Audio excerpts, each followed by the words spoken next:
मंत्र मिले जपे तिसे नो लाए। तब तन मन की व्याधि सब मिटे मोल मिल जाए। तब तन मन की व्याधि सब मिटे मोल मिल जाए। आन मिलो नंदलाल बहुत दिन बीत गए मोहे। आन मिलो नंदलाल बहुत दिन बीत गए।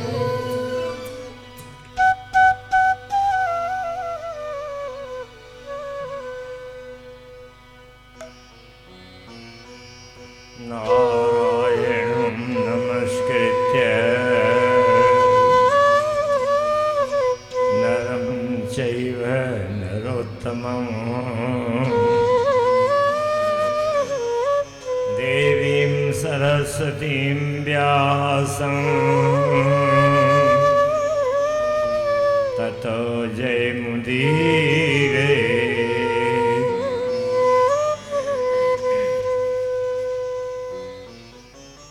नमामि रामानुज पादपङ्कजं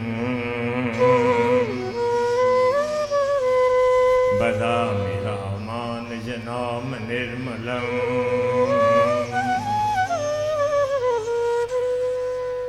स्मरामि रामानुज दिव्य विग्रहम्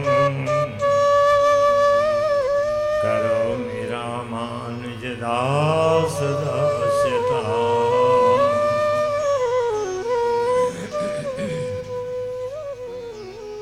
योगस्य लक्षणं वक्षे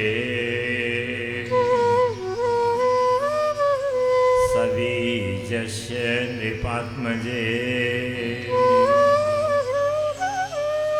मनो येनैव विधिना प्रसन्नं याति सत्पथम्।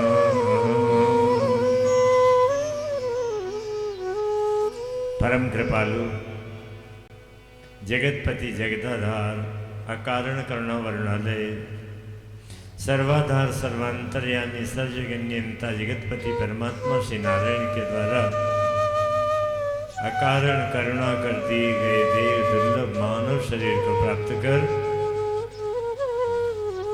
जो इस संसार में पृथ्वी पर आए हैं उनके जीवन का प्राप्तव्य क्या है, लक्ष्य क्या है, क्यों भगवान ने ऐसा दुर्लभ शरीर दिया जिसके लिए देवता भी तरसते हैं, मांग करते हैं।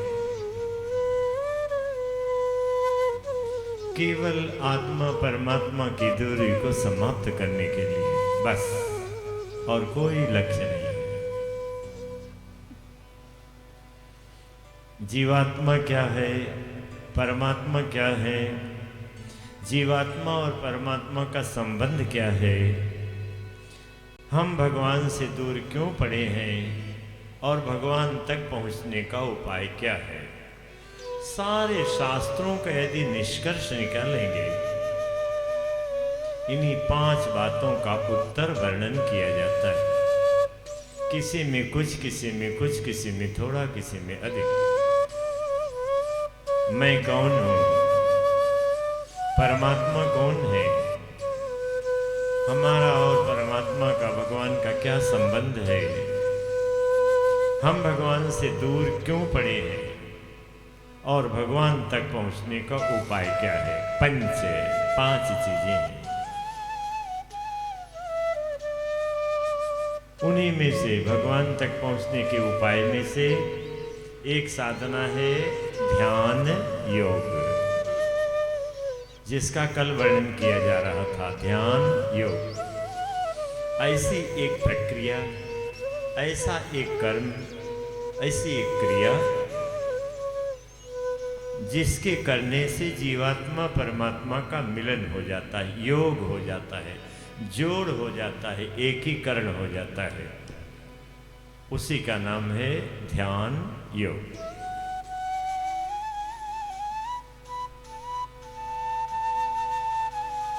सबीजस्य नृपात्मजे। आप हाथ पांव घुमाते हैं, टेढ़ा मेढ़ा करते हैं, हटते हैं, सांस भरते हैं, छोड़ते हैं, रोकते हैं, योग का एक अंग है, अष्टांग योग का एक अंग है। परंतु यदि आप इतना ही करते हैं आसन प्राणायाम, तो ये केवल शरीर के लिए है, बस आगे कुछ नहीं। ये हुआ अबीज, अबीज। और एक योग ये दूसरा है जिसका नाम है सबीज योग। सबीज योग मंत्र के साथ किया गया योग, उसका नाम है सबीज योग।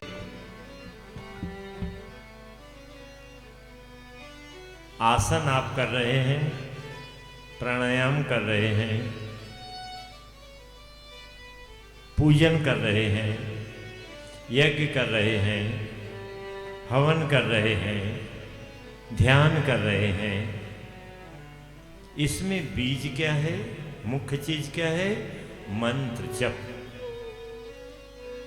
मंत्र जप पूर्वक जो भी कर्म किया जाता आध्यात्मिक, उसको कहते सबीज योग। बीज जिसमें है, सबीज योग। खेत की कितनी भी गुड़ाई करो, जुताई करो, पानी दो, खाद दो, यदि बीज ही नहीं डालोगे तो अंकुर कहाँ से उगेगा, फसल कहाँ से होगी? इसलिए बीज, सबीज योग। हरदम इस बात का ध्यान रखिए। ध्यान बहुत लोग करते हैं, योग बहुत लोग करते हैं, हवन बहुत लोग करते हैं, तीर्थ बहुत लोग करते हैं, दान बहुत लोग करते हैं, लेकिन इन सब कर्मों के करने की प्रक्रिया क्या है, विधि क्या है? विधि पूर्वक किया गया कर्म पूर्ण फल को देता है। अविधि पूर्वक बिना विधि के मनमाने ढंग से किया कर्म फल नहीं देता है, बल्कि उल्टा फल दे देता है। जैसे आप देखें,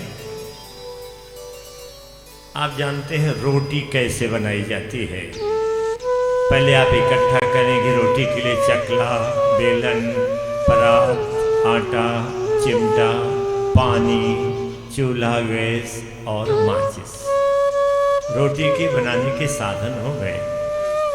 अब कहिए कि आग को, पानी को, आटे को, तवा को, बेलन को एक में डाल दे रोटी बन जाए? नहीं बनेगी। उसकी एक प्रक्रिया है, प्रक्रिया। नाखून बड़ा हो तो काट लो, अंगूठियाँ पहले जिसमें आप शौच धोते हैं तो अंदर गंदगी रुकी रहती है, तो अंगूठी निकाल दो, आटे से हाथ रगड़ के धो लो, आटा गूंदो, पलोथन लो, लोई बनाओ, बेलो, आग जलाओ, तवा गरम हो जाए, तवे पर रखो, पलटो, फिर सेंको, रोटी बन गई। एक प्रक्रिया है। ठीक इसी प्रकार जितने भी संसार के कर्म अथवा आध्यात्मिक कर्म हैं, इन सब का लक्ष्य क्या है? सबका लक्ष्य केवल एक है, भगवान की प्राप्ति, भगवान का मिलन। प्रभु से जो दूरी है वो दूरी खत्म करने के लिए हम सारा कर्म करते हैं। जैसा कि गीता जी में आप बार बार सुनते हैं, भगवान कहते हैं माम अनुस्मर युद्ध च। हे अर्जुन, मेरा स्मरण करो और कर्म भी करो। कर्म में सारे कर्म आ गए, चाहे आध्यात्मिक कर्म हो, चाहे सांसारिक कर्म हो, सारे कर्म आ गए। चाहे आप रोटी बना रहे हैं, चाहे आप पूजा कर रहे हैं, चाहे स्मशान में किसी को जला रहे हैं, चाहे आप बच्चे की सेवा कर रहे हैं, चाहे आप झाड़ू लगा रहे हैं, चाहे आप ध्यान कर रहे हैं, ये सब हो गया कर्म, कर्म, कर्म। तो हर कर्म करने की एक विधि है, और उस विधि का, उस तरीका का लक्ष्य केवल एक है, जीवात्मा और परमात्मा का मिलन हो जाए, बस बस। जैसे आप जूठा बर्तन मांजते हैं, साफ करते, कर्म है। यह कर्म भी आपको भगवान से मिला सकता है। कैसे? माम अनुस्मर युद्ध से, एक ही वाक्य याद कर लो, माम अनुस्मर युद्ध च। 4 शब्द हैं इसमें, माम अनुस्मर युद्ध च, 4 शब्द हैं। मेरा स्मरण करो और कर्म भी करो, बस इतना। यदि आपने अपने ये 4 शब्द आपने याद, माम अनुस्मर युद्ध च। माम माने मुझे, भगवान कहते माम माने मुझे, अनुस्मर माने निरंतर याद करो, युद्ध माने कर्म करो, च माने और भी, बस इतना आपने याद कर लिया, इतना विचार कर लिया, निश्चय कर लिया करने का, और इतनी चीज जीवन में उतार लिया। सारा शास्त्र आपने पढ़ लिया, सारे शास्त्रों का आपने आचरण कर लिया, सारी भागवत आपको आ गई, सारे वेद शास्त्र का आपको ज्ञान हो गया। माम अनुस्मर युद्ध च, भगवान कहते मेरा स्मरण करो और कर्म भी करो, बस। कितनी सरल बात है। ये लोग कहते महाराज शास्त्र में तो बहुत टेढ़ा मेढ़ा क्या क्या बताया गया, कुछ समझ नहीं आता। कहाँ नहीं समझ में आ रहा है? संपूर्ण 12 स्कंदों का 335 अध्यायों का श्रीमद् भागवत के 18,000 श्लोकों का केवल 4 शब्द में आपको निचोड़ दे दिया गया। माम अनुस्मर युद्ध च, बस मेरा स्मरण करो और कर्म भी करो, बस हो गया, सब कुछ हो गया। तो प्रसंग पर आइए। बीजस्य सबीजस्य निपात्मजे। बीज क्या है? फसल उगाने के लिए बीज मुख्य है। खेत कितना बढ़िया बनाओ, खाद दो, पानी दो, अनुकूल जलवायु हो, यदि बीज नहीं बोओगे तो उगेगा नहीं, फसल कहाँ होगी। इसी तरह चाहे संसार का कर्म करो, चाहे आध्यात्मिक कर्म करो, सुमिरन उसका बीज है। बीज बीज जैसे प्राण के बिना शरीर व्यर्थ है, शव है, मुर्दा है, अरथी है, मिट्टी है। उसी प्रकार सुमिरन के बिना ध्यान मिट्टी है, शव है, मुर्दा। सुमिरन के बिना पूजन, मंत्र जप के बिना पूजन अर्थी, मिट्टी, शव है। सुमिरन के बिना ध्यान, आंख बंद करके बैठ गए, क्या ध्यान कर रहे हैं? हाँ, ब्रह्मांड में हमारे ज्योति, हम ज्योति कर रहे हैं, मुर्दा है, शव है, बिना प्राण के शरीर के समान है। सुमिरन सार है, सुमिरन सार, जीवन का सार सुमिरन, कर्म का सार सुमिरन, आत्म कल्याण का साधन सुमिरन, शांति का साधन सुमिरन, सबका एक ही उत्तर है। ये आप सोचिए, 700 श्लोक श्रीमद् भगवत गीता में है। 700 श्लोकों को भगवान ने 4 शब्दों में समझा दिया कि अर्जुन सब कुछ छोड़ो। बड़ा लंबा चौड़ा ज्ञान हो गया। अब 4 शब्द याद कर लो। माम अनुस्मर युद्ध च, मेरा निरंतर स्मरण करते हुए कर्म भी करो, बस। आप सोचेंगे कि यदि मन जहाँ होगा वहीं तो कर्म अच्छा हो पाएगा। यदि हम सुमिरन ही करते रहेंगे तो कर्म में गलती हो जाएगी? नहीं, गलती होगी। गीता जी में भगवान कहते ददामि बुद्धि योगम ते, अर्जुन कर्म तो करो, बुद्धि तो मैं दूंगा। आप सोचिए, बुद्धि देने वाले कौन है? उर प्रेरक रघुवंश विभूषण। सबके अंतःकरण में अच्छा पूरा करने के लिए प्रेरणा देने वाले कौन है? अंतर्यामी परमात्मा श्री राम, श्री कृष्ण, श्री नारायण। तो बुद्धि योग, बुद्धि योग कौन देता है? भगवान।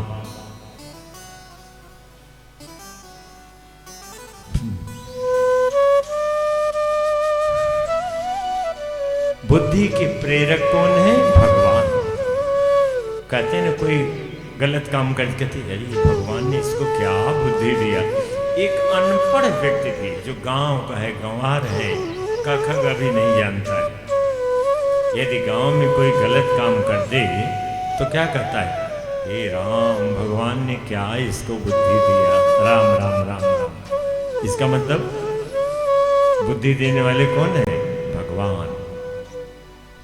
तो जब आप कर्म करेंगे, सुमिरन का सहारा निरंतर लिए रहेंगे, तो कर्म आपका कैसे अच्छा होगा, इसकी बुद्धि देने वाले भगवान अंतर्यामी नारायण, जो सबके हृदय में विराजमान। अंतर्यामी का सबसे बड़ा प्रमाण कहूं, जब समुद्र मंथन होने लगा, समुद्र से सब मंथन, समुद्र मंथन में सबसे पहले क्या निकला? हलाहल विष। इतना भयंकर विष निकला कि सारे ब्रह्मांड को क्षण भर में जला के भस्म कर देगा, इतना भयंकर है। समुद्र के सारे जंतु मर करके ऊपर आ गए।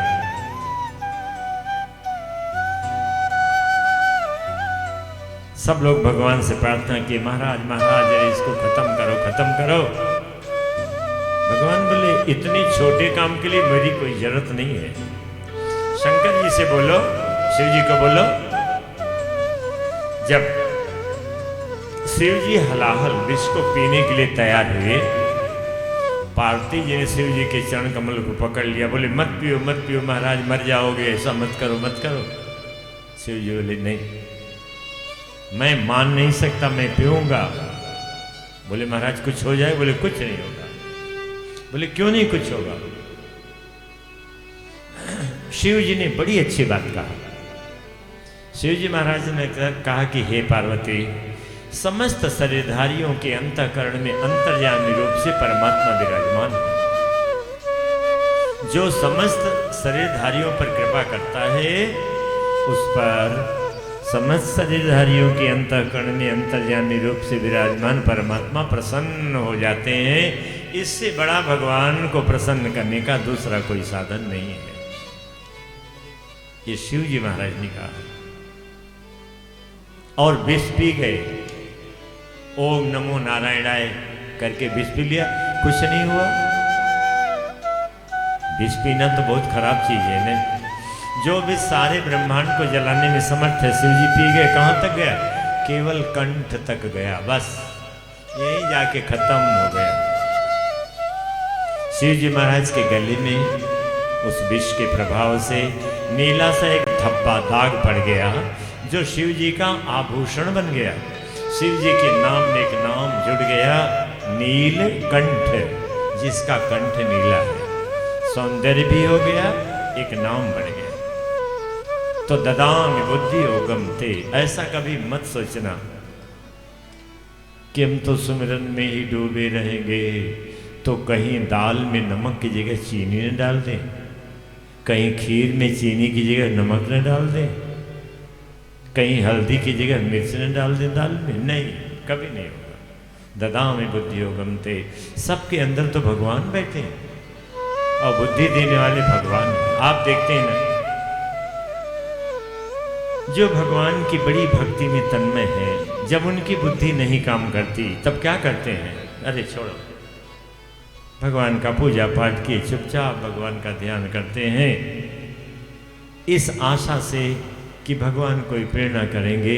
मुझे क्या करना चाहिए? मैं तो कर्तव्य विमूढ़ हो गया हूँ, मुझे क्या करना चाहिए? साधिमाम तौम प्रपन्नम, अर्जुन जी ने भी यही कहा था, साधिमाम तौम प्रपन्नम, हे प्रभु मैं आपके शरणागत हूँ, मुझे मार्गदर्शन कराइए। भगवान से कहा था। तो ददामि बुद्धि योगम ते, बुद्धि देने वाले भगवान हैं। यद्यपि मनुष्य कर्म करने में स्वतंत्र, देवता स्वतंत्र नहीं है, पशु पक्षी कीट पतंग भूत प्रेत स्वतंत्र नहीं है। इनका तो भोग शरीर है, इन्हें तो केवल भोगना है और कर्म का फल इन्हें नहीं मिलेगा। जो कर्म कर रहे हैं उसका फल नहीं मिलेगा, इन्हें केवल भोगना है। मनुष्य कर्म करने में स्वतंत्र है। अच्छे कर्म की कल्पना करेगा तो भगवान अच्छा कर्म करने के लिए बुद्धि देंगे, शक्ति देंगे। बुरे कर्म को करने की कल्पना करेगा तो भगवान बुरे कर्म को करने की शक्ति देंगे, बुद्धि देंगे। अच्छे कर्म, सत्कर्म, हमेशा मन में सत्कर्म की कल्पना करो, अच्छे कर्म की कल्पना करो। जो आप कल्पना करते हैं वही आपके जीवन में एक दिन कार्य रूप में परिणित हो जाता है। कल्पना, कल आपने ध्यान योग सुना। ध्यान एक कल्पना है। आई योगस्य लक्षणं वक्ष्ये सबीजस्य नृपात्मजे। श्री सुखदेव जी महाराज कहते हैं, राजन परीक्षित, भगवान का नाम निरंतर जपते जपते सावधान मनो कथा श्रवण करो। गुजरात प्रांत में सिद्धपुर में सरस्वती नदी के तट पर आश्रम में कपिल भगवान अपनी मां देवहूति को उपदेश कर रहे हैं, ध्यान योग का उपदेश। हे माता देवहूति, अब मैं आपसे सबीज भक्ति योग का वर्णन करता हूं। हे माता, चाहे वह संसार विषय कर्म हो, चाहे वह परमात्म विषय कर्म हो, दोनों में बीज की अर्थात मंत्र की विशेषता है। मंत्र का जप करते हुए जो भी कर्म करेंगे वही आत्मा के कल्याण का साधन बन जाएगा। आप टीवी देख रहे हैं कि श्मशान में गए हैं, कि पूजा घर में हैं, कि रेल में हैं, कि बस में हैं, कि शौचालय में हैं, जहाँ कहीं भी है, सर्वत्र और सर्वदा हर समय रोने की परिस्थिति है, हंसने की परिस्थिति है, सम्मान की परिस्थिति है, अपमान की परिस्थिति है, क्रोध जगह है, काम जगह है, लोभ जगह है, ईर्ष्या जगी है, द्वेष जगह है। जिस भी स्थिति में है, सदा और सर्वत्र भगवान के सुमिरन का ध्यान रखिए। हमारा सुमिरन चलता रहे, बस यही है सबीज योग। और यही बात ध्यान में भी लागू होती है। जब ध्रुव जी महाराज को गुरुदेव देवर्षि नारद ने तपस्या का मार्ग बताया, तो बताया था, हे बालक ध्रुव, तुम जाओ तपस्या करो। तपस्या कैसे करोगे? ब्रजमंडल में यमुना के तट पर मथुरा नगरी में मधुबन नाम की जगह है। वहां एक एकांत जगह ढूंढ लेना। एकांत जगह में एक आसन से बैठ जाना। आसन किसको कहते हैं? जिस स्थिति में हम अपने शरीर को एक स्थिति में बहुत देर तक रख सकें उसको बोलते आसन। सुखासन है, पद्मासन है, सिद्धासन है, वज्रासन है। एक आसन से बैठ जाना ध्यान सिखा रहे हैं। आंख बंद कर लेना। ओम नमो भगवते वासुदेवाय निरंतर जप करते रहना और कल्पना करना। कल्पना, ध्यान है, कल्पना। पहले कल्पना करना कि हमारे मस्तक के अंदर हजारों पंखुड़ियों का लाल रंग का कमल का पुष्प खिला है, उस पर भगवान उस पर गुरुदेव विराजमान है। आप देखेंगे आत्म कल्याण की दृष्टि से गुरुदेव का पद भगवान से भी ऊंचा बताया गया है। कैसे? अभी आप देख लीजिए। ध्यान में क्या बताया जाता है? कल्पना करो आपके मस्तक के अंदर हजारों पंखुड़ियों का लाल रंग का कमल का फूल खिला है, उस पर आपके गुरुदेव बैठे हुए हैं। आप उनके चरण कमल पर अपना सिर रख करके प्रणाम कर रहे हैं। गुरु जी आपके सिर पर पीठ पे हाथ रख के आशीर्वाद दे रहे हैं। कहाँ है ध्यान किया? मस्तक के अंदर। उसके बाद फिर क्या ध्यान करो? आपके हृदय में हजारों पंखुड़ियों का कमल का पुष्प खिला है। ये कहाँ ध्यान हो रहा है? हृदय में। सिर कहाँ है, मस्तक कहाँ है, ऊपर है। हृदय कहाँ है, नीचे है। ये सबसे बड़ा गुरु का पद भगवान से बड़ा है, इसका सबसे बड़ा प्रमाण है। गुरु का ध्यान कहाँ किया जाता? मस्तक में। भगवान का ध्यान कहाँ किया जाता? हृदय में। पहले गुरुदेव का ध्यान किया जाता, फिर भगवान का ध्यान किया जाता। ऐसे पूजन में देखिए, अभी अंतिम दिन बताया जाएगा पूजन। पूजन का क्या तरीका है? स्नान करिए, ब्राह्मण क्षत्रिय वैश्य तीनों वर्ण के पुरुष संध्या बंदन कर सूर्य को जल दे।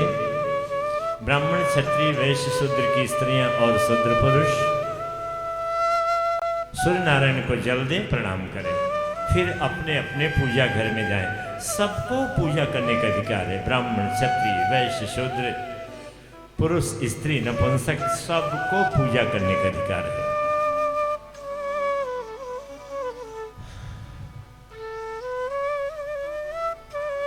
पूजा घर में जाके क्या करना है, आज संक्षेप में बता रहे हैं।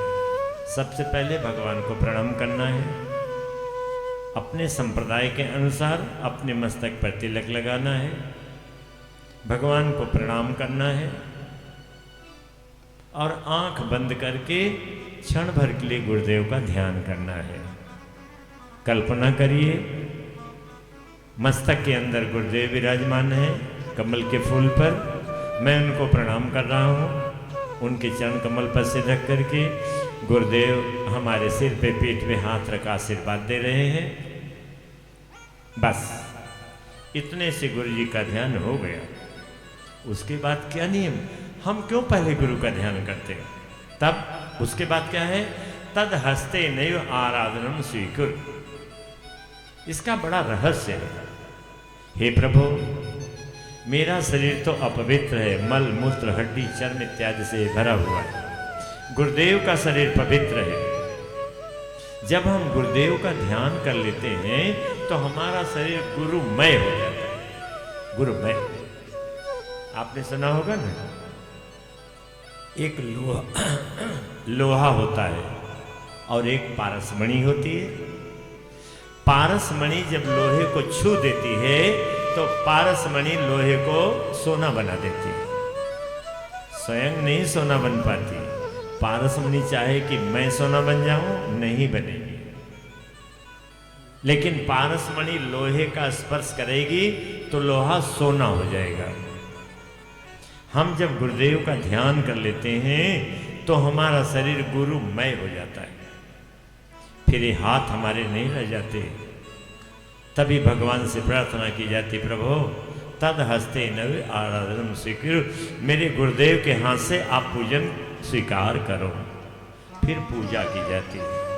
तो गुरुदेव का स्थान भगवान से ऊपर।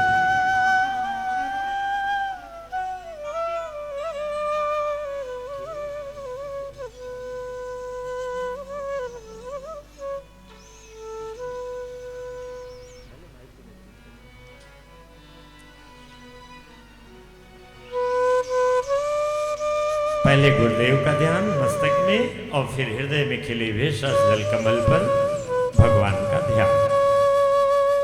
कल भगवान का ध्यान बता दिया गया था। आज भूमिका बताई जा रही। शुचौदे से प्रतिष्ठाप्य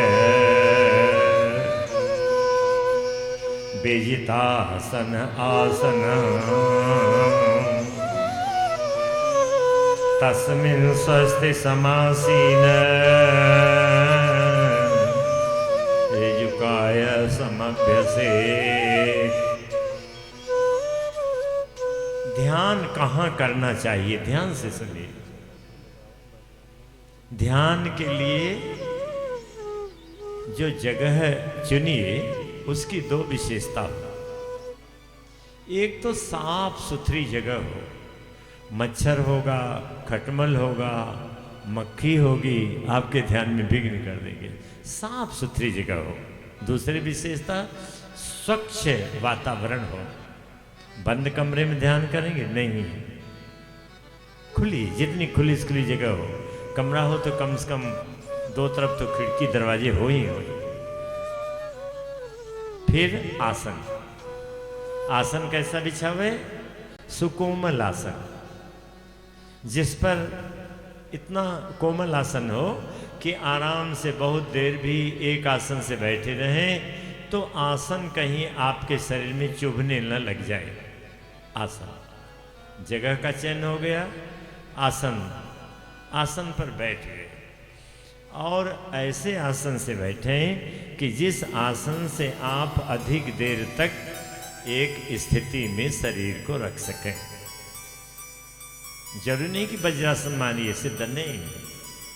सोफा पर बैठ सकते हैं तो सोफा पर बैठिए, आलथी पलथी मार्ग बैठते वैसे बैठिए, सिद्धासन पर जैसे आपको अनुकूल हो, शरीर को एक स्थिति में ज़्यादा देर तक रख सकें वैसे आसन को चुनिए। लेकिन बैठिए कैसे? कमर की हड्डी सीधी होनी चाहिए, कमर की हड्डी सीधी हो और गर्दन भी सीधी हो, अकड़न नहीं होना चाहिए। कमर सीधी, गर्दन सीधी, सामान्य स्थिति हो गई। अब क्या करना है? हम जो नाक से हवा अंदर बाहर लेते हैं उसको बोलते श्वास। हमारी श्वास 3 प्रकार से चलती है।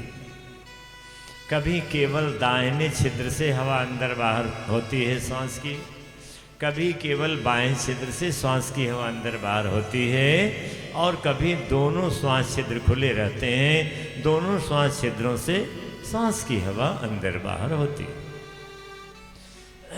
इस श्वास में बहुत बड़ा विज्ञान छिपा हुआ है। 3 तरह की श्वास क्यों है? हरदम दोनों नाक से क्या हल जाए? नहीं चलेगी।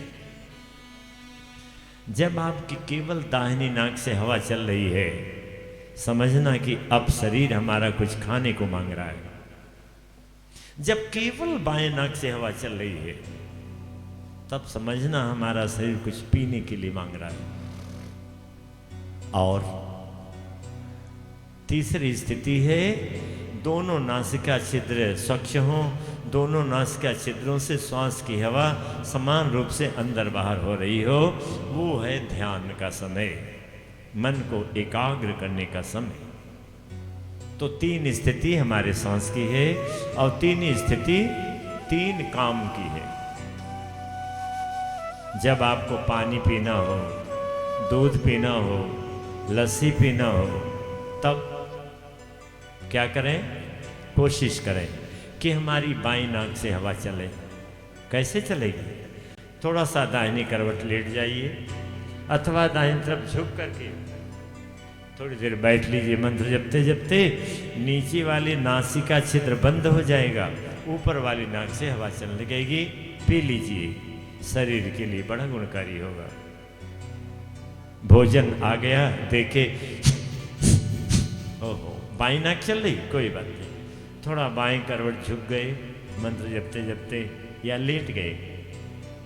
थोड़ी देर में आप देखेंगे जो नासिका छिद्र नीचे वो बंद हो जाएगा, जो ऊपर है इससे हवा चलने लग जाएगी श्वास की। बस भोजन कर लीजिए। पर पीने की स्थिति में मन एकाग्र नहीं होगा, खाने की स्थिति में मन एकाग्र नहीं होगा। मन को एकाग्र करने के लिए दोनों नासिका छिद्र का खुला हुआ होना बहुत जरूरी होता है। और वो कैसे खुलेगा? प्राणायाम करके खुलेगा। तो पवित्र जगह में सुकोमल आसन पर एक आसन से बैठ गए, फिर अगला काम क्या है? थोड़ी देर प्राणायाम करिए। मंत्र जपते जपते प्राणायाम करते करते करते करते क्या होगा? आपके दोनों नासिका छिद्र खुल जाएंगे। दोनों नासिका छिद्रों से श्वास की हवा समान रूप से अंदर बाहर होने लगेगी। बस ध्यान में बैठ जाइए। अब ध्यान में शरीर तो ठीक है, पर हाथ तो अभी प्राणायाम कर रहा था ना। हाथ कहाँ रखेंगे? गोद में रखेंगे। हाथ की बाएं हथेली नीचे, दाहिनी हथेली ऊपर, और गोद में रख शरीर को सामान्य स्थिति में कर लेंगे। आंख बंद कर लेंगे। बस अब ध्यान शुरू कर देंगे। ध्यान में जो मुख्य बात है, सभी यस्य नृपात्मजे, कपिल भगवान कहते हे माता, मैं सभी जीवों का वर्णन करूंगा, अर्थात ध्यान में मंत्र जप चालू कर दीजिए। कुछ भी ध्यान में आप सोच रहे हैं, अभी बताएंगे क्या सोचना है, कल्पना करना है, परंतु मंत्र जप निरंतर चलता रहे, चलता रहे, चलता रहे। आप ध्यान कराने जा रहे हैं, राजन सावधान हो जाइए। कपिल भगवान कहते हे माता, अब आंख बंद करके बैठ जाओ, अब ध्यान करो, भगवान का नाम निरंतर जपना चालू करो। हे माँ, जिसे गुरु मंत्र मिल चुका है वह गुरु मंत्र का निरंतर जाप करे। जिससे गुरु मंत्र नहीं मिला है वह भगवान का कोई नाम, श्री राम, श्री कृष्ण, गोविंद, दामोदर, वासुदेव, राधा कृष्ण, सीताराम, कोई भी भगवान का नाम जपना चालू करे। ध्यान रहे माँ, मंत्र का जप निरंतर चलता रहेगा। अब ध्यान शुरू हो रहा है। ध्यान एक कल्पना है। माँ, पहले कल्पना करो कि आपके मस्तक के अंदर हजारों पंखुड़ियों का कमल का लाल रंग का पुष्प खिला है, उस पर गुरुदेव विराजमान है, आसन मारकर गुरु जी बैठे हैं। आप गुरुदेव के चरण कमल पर अपना सिर रख करके प्रणाम कर रहे हैं। गुरुदेव आपके सिर पर, पीठ पे हाथ रख आशीर्वाद दे रहे हैं। बस हो गया गुरुदेव का ध्यान, आपका मन पवित्र हो गया, भगवान के ध्यान के काबिल हो गया, योग्य हो गया। अब कल्पना करो मां, तुम्हारे हृदय में कमल का लाल रंग का हजारों पंखुड़ियों का पुष्प खिला है, उस पर भगवान विराजमान है। भगवान के चरण कमल के तलवे से प्रारंभ करके धीरे धीरे धीरे धीरे मुकुट तक का ध्यान करो। कल्पना करो, भगवान के चरण कमल का तलवा लाल रंग का है, जिसमें शंख, चक्र, ध्वजा, वज्र, अंकुश, सूर्य, चंद्रमा के चिन्ह बने हुए हैं। भगवान के चरण कमलों से के नाखूनों से प्रकाश निकल रहा, जो आपके हृदय में फैल रहा और हृदय के अंधकार को, अज्ञान को दूर बाहर भगा दे रहा है। भगवान के दोनों चरण कमल की एड़ी का ध्यान करो, लाल रंग की एड़ी है। भगवान के दोनों घुटनों के नीचे के भाग का ध्यान, दोनों घुटनों का ध्यान, दोनों जंघों का ध्यान। श्याम वर्ण का भगवान का शरीर है, पीतांबर भगवान पीले रंग का वस्त्र पहन रखे। भगवान के पेट का ध्यान, गहरी नाभि है, नाभि के पास 3 रेखाएं हैं, त्रिबली जिसे कहते। भगवान के अंग प्रत्यंग में बहुमूल्य आभूषण सुशोभित हो रहे।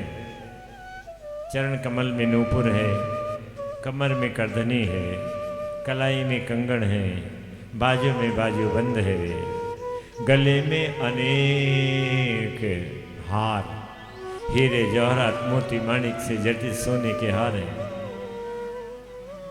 पहले एक लंबी माला है, बनमाला, तुलसी, कुंद, मंदार, पारिजात और कमल के पुष्प से पूरी हुई लंबी माला भगवान के गले में लटक रही है, जो चरण कमल के अंगूठे तक पहुंच रही है। उससे छोटी माला, उससे छोटी, उससे छोटी, उससे छोटी, उससे छोटी, उससे छोटी, करते करते सोने, हीरे, जवाहरात, मोती, माणिक की मालाएं भगवान के कंठ तक आ जाती हैं। जो सबसे छोटी माला सोने की भगवान गले में है, उसमें एक मणि है जिसका नाम है कौस्तुभ मणि, जो समुद्र से निकली थी। 14 रत्नों में एक रत्न कौस्तुभ मणि जो भगवान को मिली थी। भगवान की भुजाओं का ध्यान करो। सब कुछ एक ही प्रकार का है, परंतु भगवान श्री कृष्ण, श्री राम, श्री नारायण के ध्यान में थोड़ा सा अंतर है।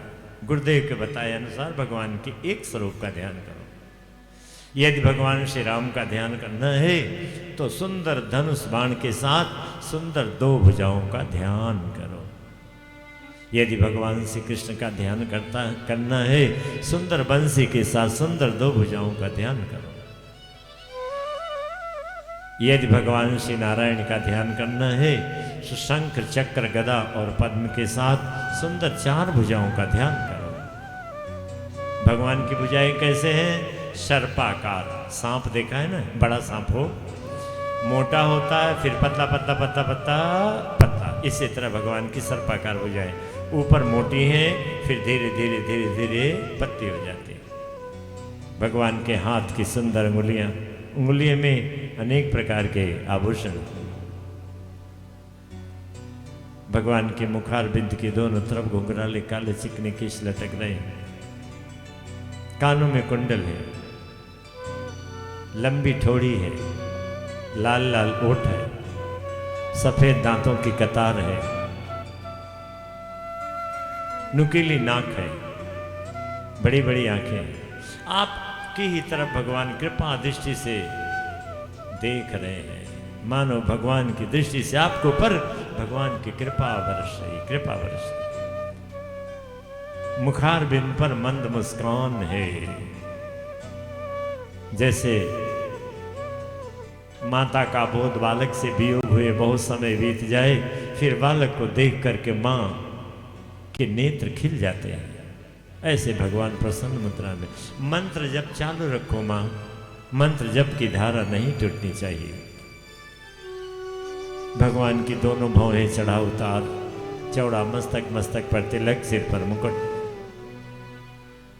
भगवान के सारे शरीर का सामने से ध्यान करो मां, सारा शरीर भगवान का दिख रहा है। चरण कमल के नाखूनों से लेकर के मुकुट तक संपूर्ण शरीर का आपको दर्शन हो रहा है। भगवान के चरण कमल पर सिर रखकर आप दंडवत प्रणाम कर रहे हैं। आप सुंदर आसन पर भगवान को विराजमान कर दिए। मंत्र जप चालू रखिए। भगवान के चरण कमल आप धो रहे हैं, मुलायम तौलिए से भगवान के चरण कमल को पोंछ रहे हैं। हाथ धो लिया, भगवान को नाश्ता बाल भोग करा रहे हैं। मेवे, मिठाइयाँ, केसर, लौंग, इलायची, जायफल, मीठा इत्यादि मिला हुआ दूध, बढ़िया मलाईदार तुलसी लाल भगवान को खिला रहे, पिला रहे हैं। अनेक प्रकार के फल सुधार के रखे हैं, सब में तुलसी दल डला, आप भगवान को खिला रहे हैं। संतुष्ट हो गए भगवान, आपने हाथ मुंह धुला दिया। अब आप भगवान के स्नान की तैयारी कर रहे हैं। नाम जप निरंतर, मंत्र जप चालू रखिए। भगवान के स्नान की तैयारी कर रहे हैं। अब भगवान की एक एक फूल मालाएं, आभूषण, वस्त्र उतार उतार कर सजा कर आप रख रहे हैं, और नए नए सब कुछ पहलाने के लिए इस बाएं हाथ की तरफ रखा हुआ है, सजा कर। सुंदर सुगंधित तेल, इत्र भगवान के पूरे शरीर पर आप मालिश कर रहे हैं। मंत्र जब चालू रखो मां।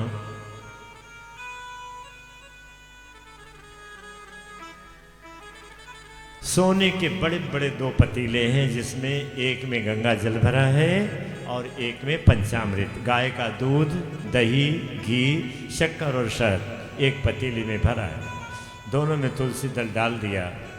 आप पंचामृत से भगवान का स्नान करा रहे हैं। पहले आपके शरीर और भगवान के शरीर में अंतर क्या है? हमारा शरीर आकाश, वायु, तेज, जल, पृथ्वी से बना हुआ है, नासवान है। भगवान का शरीर दिव्य पदार्थों से बना है। जिन दिव्य पदार्थों से भगवान का शरीर बना उसका नाम है यांग, वांग, रांग, शांग और लांग। नाम दिव्य। हमारे आप शरीर में पसीना आता है, चिपकता है, भगवान के नहीं आता।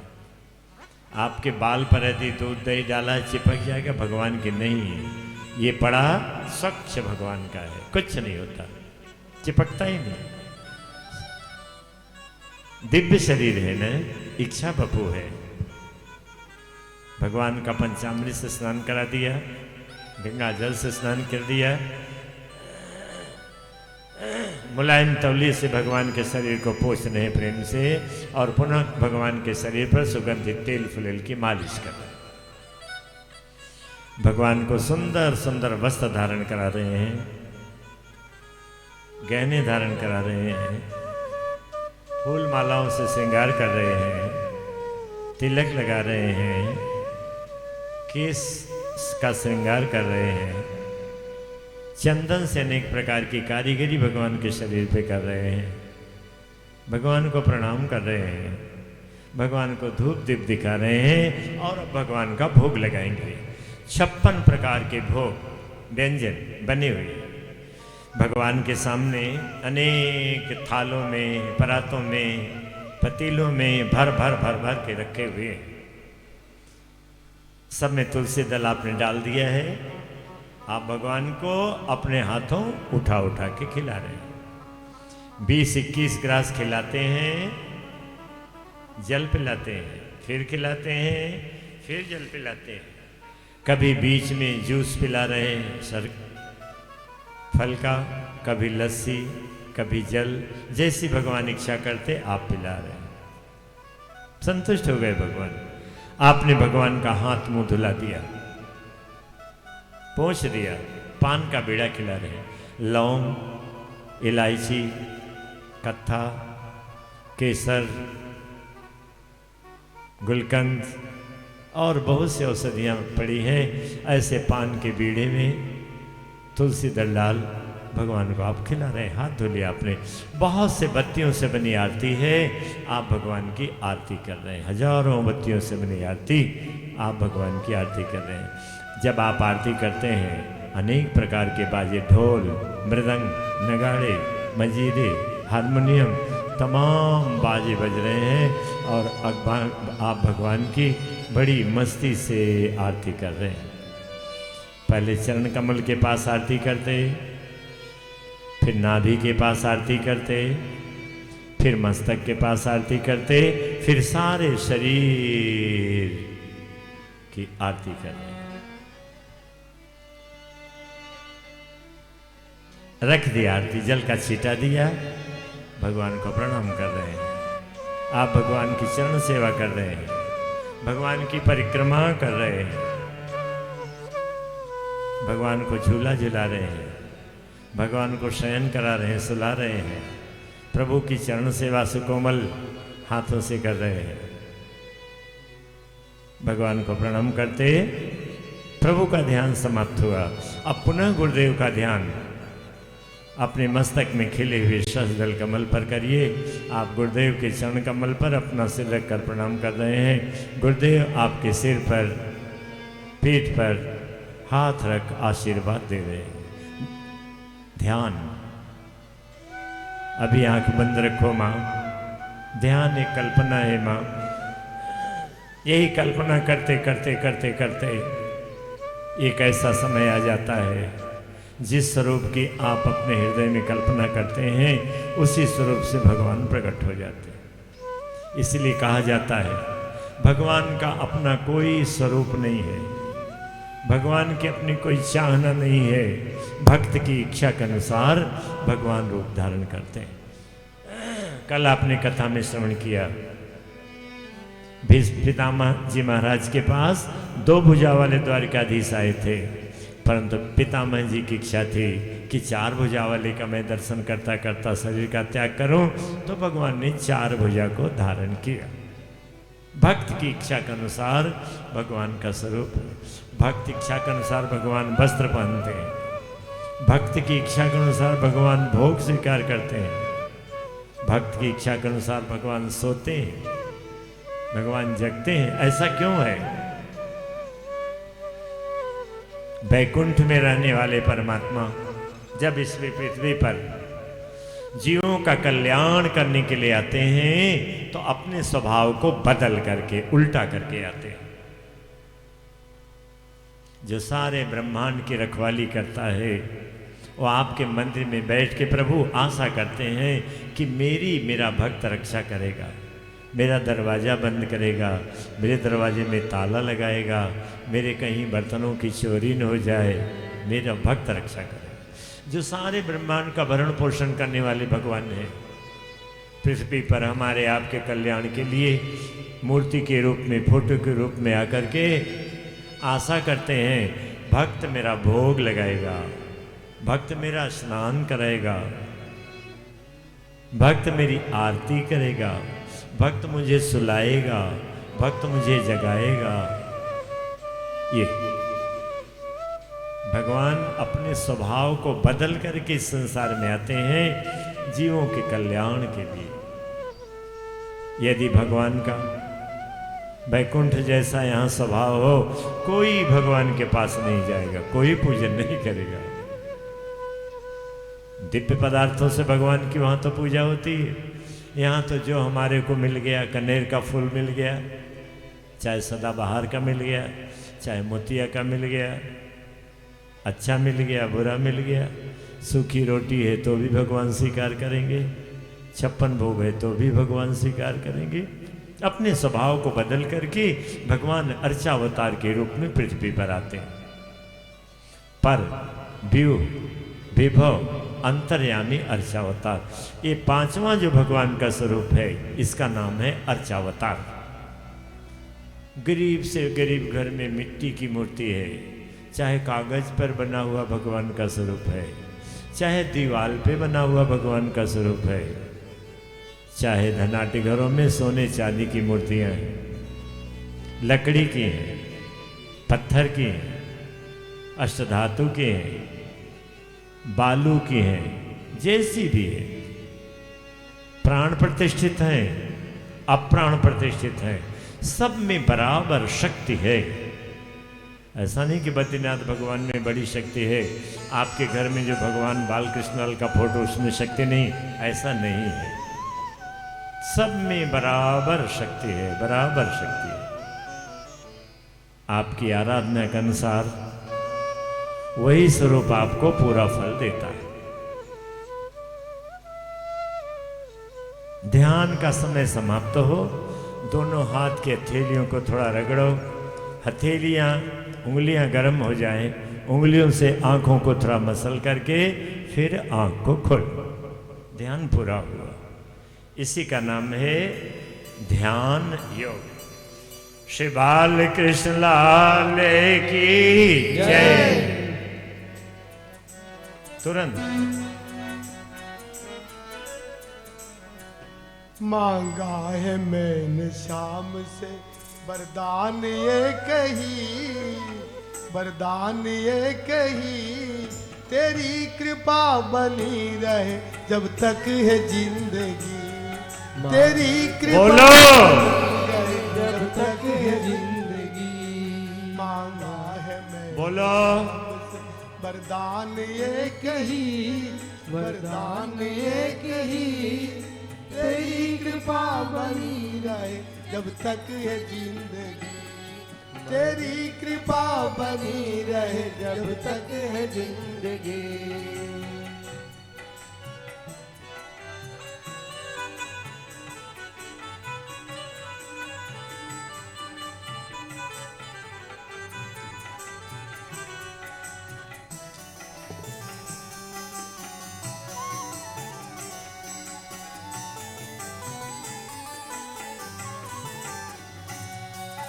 पर प्रभु का हाथ था वो पार हो गया, जिस पर प्रभु का हाथ था वो पार हो गया, जो भी शरण में आया उद्धार हो गया, जो भी शरण में आया उद्धार हो गया, जो भी शरण में आ गया उद्धार हो गया, जो भी शरण में आया उद्धार हो गया।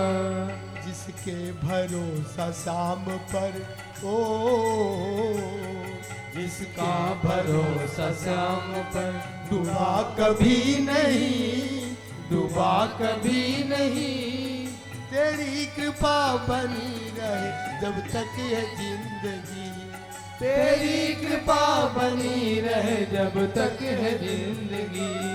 मांगा है मैंने शाम से वरदान ये कही, वरदान ये कही, तेरी कृपा बनी रहे जब तक है जिंदगी, तेरी कृपा बनी रहे जब तक है जिंदगी।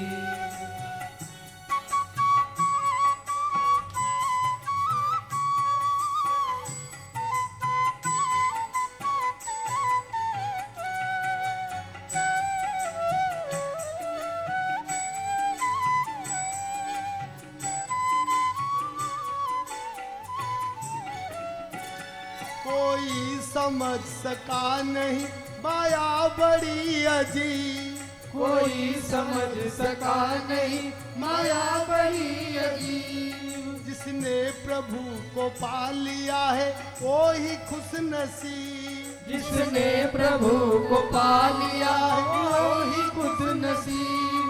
जिसने प्रभु को पा लिया है वो ही खुश नसीब, जिसने प्रभु को पा लिया है वो ही खुद नसीब। जिसकी इजाजत के बिना पता हिले नहीं, जिसकी इजाजत के बिना पता हिले नहीं। तेरी कृपा बनी रहे जब तक है जिंदगी, तेरी कृपा बनी रहे जब तक है जिंदगी।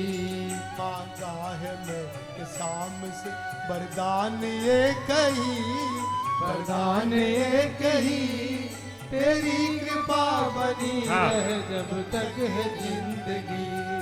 तेरी कृपा बनी रहे जब तक है जिंदगी। तेरी कृपा बनी रहे जब तक है जिंदगी।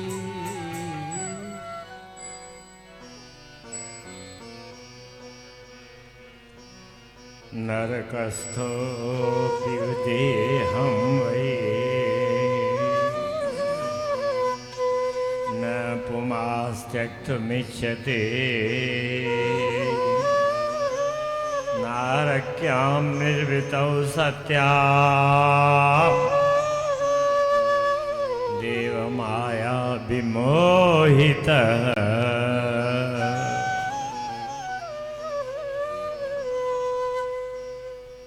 अब थोड़ी सी मनुष्य शरीर में आए हुए की दुर्गति का कपिल भगवान वर्णन करते।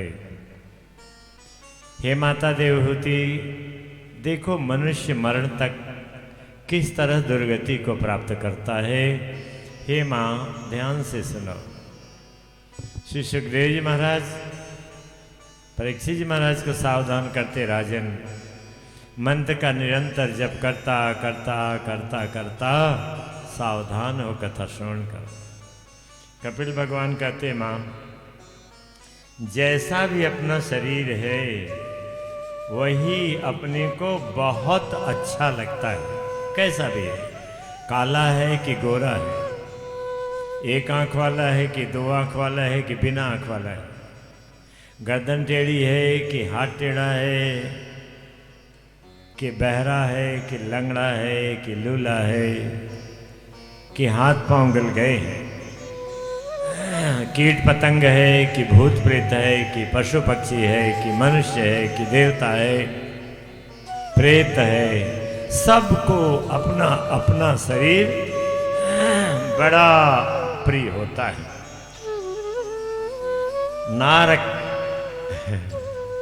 नरकस्थोपि देहो वयम न प्रमाण त्यक्तो विच्छति। आप किसी अस्पताल में जाएं, घूमें तो पता चलता है। ऐसी दुर्घटना हुई है कि कमर के नीचे के भाग पूरा चटनी बन गया है, ऊपर का शरीर जिंदा है, सांस ले रहे हैं। भले वो मुंह से कहता है महाराज मर जाते तो अच्छा था, लेकिन उसका अंतःकरण इस बात को नहीं स्वीकार करता। आप सड़क पर चलते हुए देखिएगा, एक आंख वाला काला सा आदमी होगा, वो भी अपने जेब में एक छोटी सी कंघी रखता है। किसी की मोटरसाइकिल स्कूटर खड़ा होगा, उसमें शीशा लगा रहता है, जरा सा मौका मिला, देखा कोई नहीं है, झुक करके फटाफट उसने देखते थे, बाल वाल श्रृंगार करके बड़ा खुश हो जाता है।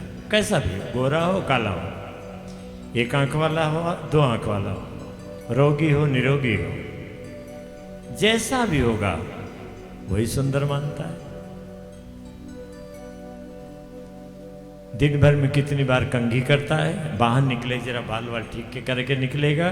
नरकस्थो विदो है, नारकी शरीर होने पर भी मरने की इच्छा नहीं करता। और फिर करता क्या है, गृहे सुकूट धरने दुख तंत्रे स्वतंत्रितः कुर्वन् दुःख प्रतीकारं सुखवन् मन्यते गृही। शादी की तो सबको इच्छा होती है, लूला हो, लंगड़ा हो, अंधा हो, बहरा हो, जो भी हो, सबकी शादी की इच्छा, सबकी। शायद किसी पे भगवत कृपा हो तो जिसकी शादी की इच्छा न हो। और शादी कर क्या करता है? गृहेषु कूट धर्मेषु, गृहस्थ आश्रम, इसका पर्यायवाची नाम क्या है?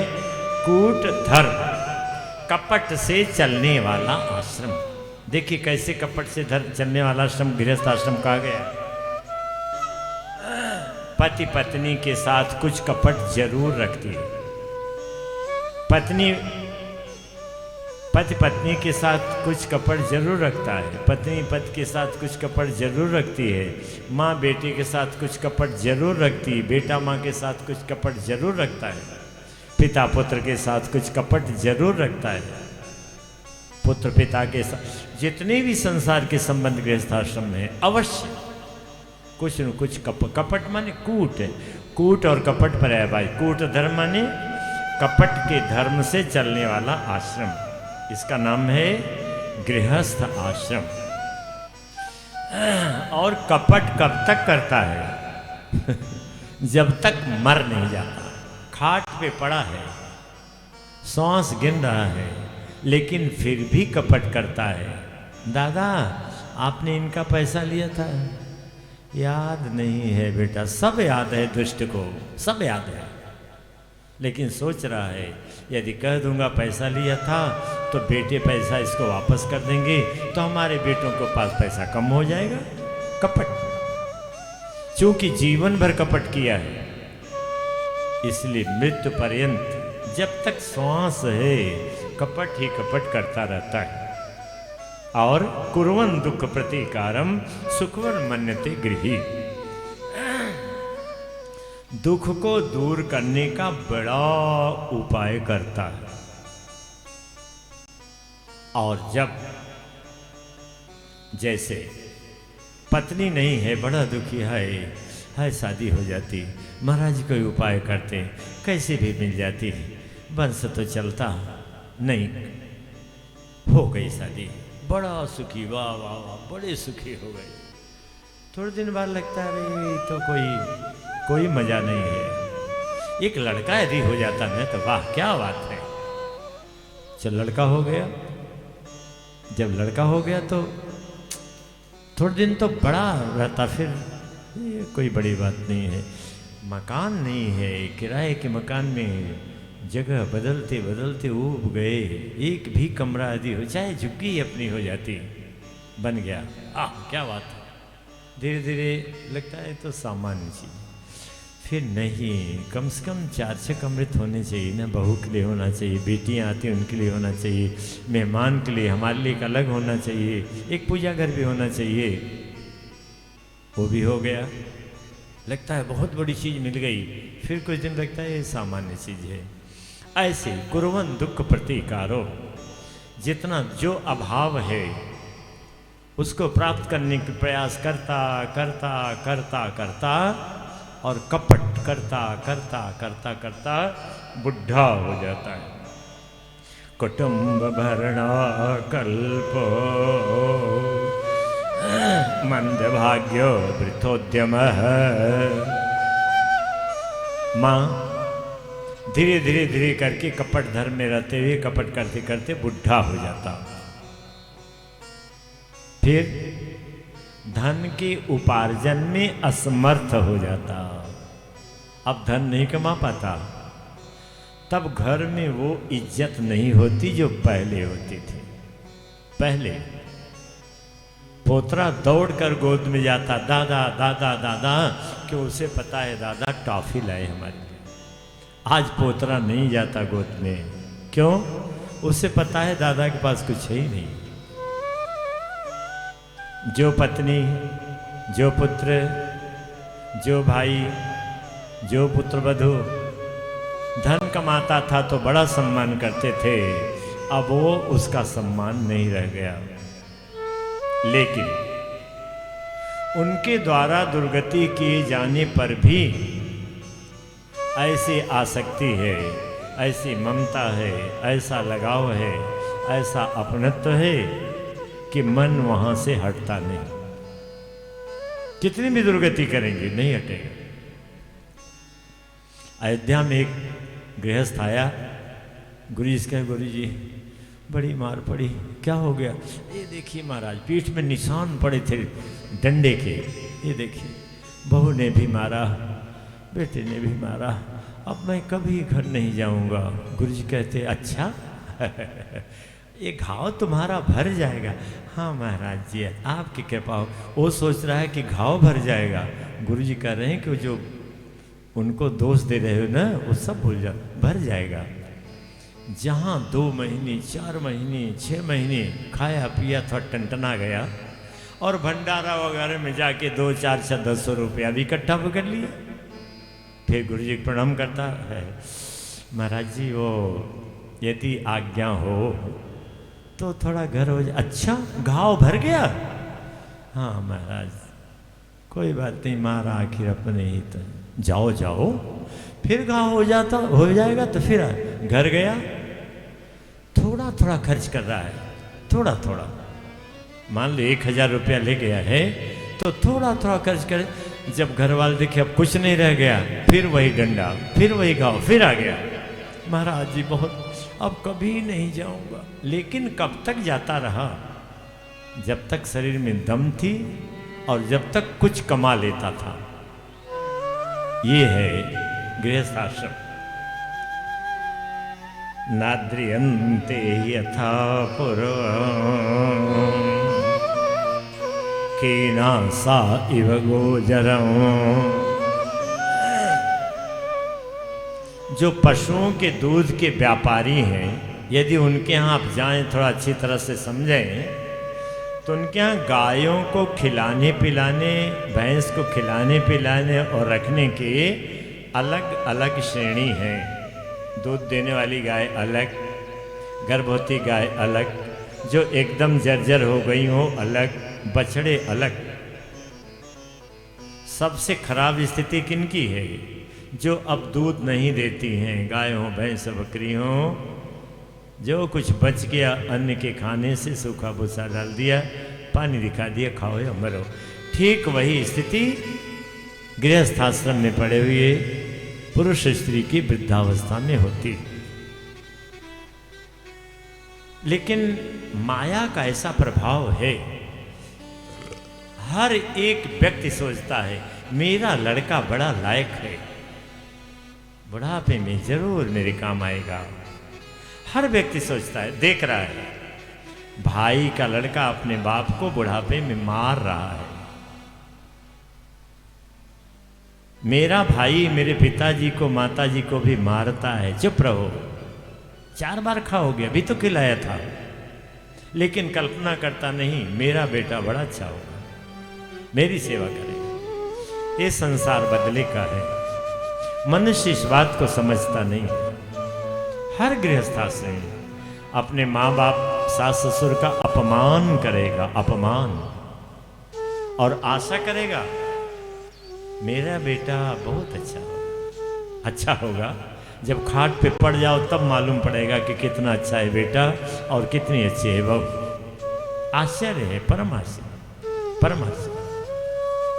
आप आश्चर्य करेंगे, एक परिवार कलकत्ता में है, 6 दिन की कथा हो गई, बुढ़ा बुढ़ी घर में है, बड़ा प्रयास कर लिए, बेटा गुरुजी कथा हो रही था, दिखा, नहीं पापा 2 ही फोन है, एक फोन में बच्चे पढ़ते रहते हैं और एक फोन में बिजनेस, नहीं पापा नहीं हो पाएगा। कितना बड़ा आश्चर्य, जबकि परिवार के हर सदस्य का सबसे बड़ा कर्तव्य क्या है? जो बड़े बुजुर्ग हैं उनके आध्यात्मिक कर्म में हर तरह से सहायता करे, बस एक ही। बड़े थोड़ा खाना कम दे दो, बड़े थोड़ा वस्त्र गंदा दे दो, चलेगा। लेकिन बड़े बुजुर्ग की कहाँ सहायता करना बहुत जरूरी है? आध्यात्मिक कर्म में। ये जो पूजा करना चाहते, पूजा की व्यवस्था करो, यदि वो माला फेरना चाहे व्यवस्था करो, मंदिर जाना चाहते हैं व्यवस्था करो, कथा सत्संग सुनना चाहते हैं व्यवस्था करो, तीर्थ करना चाहते हैं व्यवस्था करो, दान करना चाहते हैं व्यवस्था करो। लेकिन कितना बड़ा आश्चर्य, सास ससुर माता पिता साथ ऐसा व्यवहार। मेरा लड़का तो बहुत अच्छा है, पता चलेगा, खाट में पड़ोगे पता चलेगा तुमने क्या व्यवहार अपने माता पिता के साथ किया है। इसमें एक घटना आप सुनिए। एक घर में दादा दादी, बेटा बहू और पोतरा छोटा सा 8 साल का। ये तो आप जानते हैं ना, पोतरा पोतरी ज्यादा करके दादा दादी के साथ ही रहते हैं, क्योंकि दादा दादी का स्नेह उन्हें ज्यादा मिलता है। दादा दादी को स्नेह करने के लिए समय भी उनके पास है, माता पिता के पास समय नहीं है, जो स्वाभाविक है। दादा दादी के पास पोतरा खेलता, बड़ा संतुष्ट रहता। लेकिन जो बच्चे के माता पिता थे, सुंदर मकान में रहते थे, सामने एक झोपड़ी बना रखा था जिसमें माँ बाप को रख रखे थे और उन्हें मिट्टी का बर्तन दे रखे थे।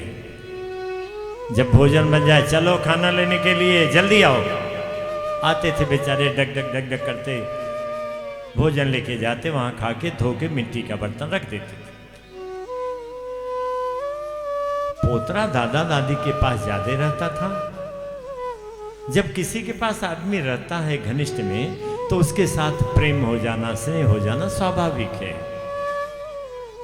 पोतरा बड़ा ज्ञानी है, सोचता कि दादा दादी मुझे इतना स्नेह करते, परंतु इनकी बड़ी दुर्गति मेरे माता पिता करते हैं।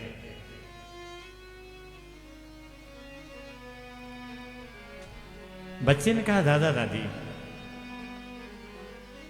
मम्मी पापा आपको बहुत सताते। नहीं बेटा, मम्मी पापा कम से कम खाना तो दे देते हैं, ऐसे भी तो बुढ़े पड़े जिनको खाना ही नहीं मिला। नहीं दादा दादी, मेरी एक बात आप मान लेते तो आप सुखी हो जाते। बोले, क्या बेटा? पुत्र कह रहा है, कल जब मम्मी पापा कहें कि जल्दी दौड़ के आओ खाना लेने, तो आप ऐसे दौड़ना कि जानबूझ के गिर जाना, और ऐसे गिरना कि वो मिट्टी का बर्तन जो थाली और कटोरी है ना, फूट जाए। अरे बेटा, मारेगा? नहीं मारेगा, मेरी बात मानो, एक बार करके बताओ। चल बेटा, तू कहता है तो करता हूं। ध्यान से सुनिए राजन। अगले दिन चलो खाना लेने। पोता बोला, दौड़ो दौड़ो दादा दादी, दौड़ो, गिरो। गिर गए, बर्तन फूट गया। उधर बर्तन फूटा, वो पोतरा दादा दादी का साथ छोड़कर अपने मम्मी पापा के पास आ गया। मम्मी पापा, एक बात बताऊं? हाँ बेटा बताओ। ये दादा दादी बहुत खराब है। अब ये मिट्टी का बर्तन आपने दे रखा था, खाना भी देते थे, आज इन्होंने फोड़ दिया, बहुत गलत किया। ऐसा करो, अब इनका खाना बंद कर दो, बहुत हो गई। अरे ये मिट्टी का बर्तन जिसमें खाते थे, ये मर जाते, मांस धोकर मैं रख देता। आप जब बुढ़े होते मम्मी पापा, तो उसी में आपको मैं खिलाता। अब तो हमें आपको खिलाने के लिए मिट्टी का बर्तन खरीदना पड़ेगा, पैसा लगेगा। अब तो मम्मी पापा सुनकर अवाक रह गए, बड़े विचार में पड़ गए। अच्छा बेटा, चलो दादी के पास जाओ।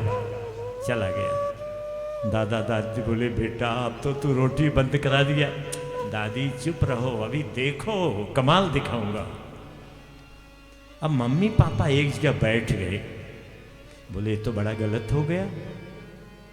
हम जो अपने माता पिता सास ससुर के साथ कर रहे हैं, हमारा बेटा देख रहा है और वही सीख रहा है।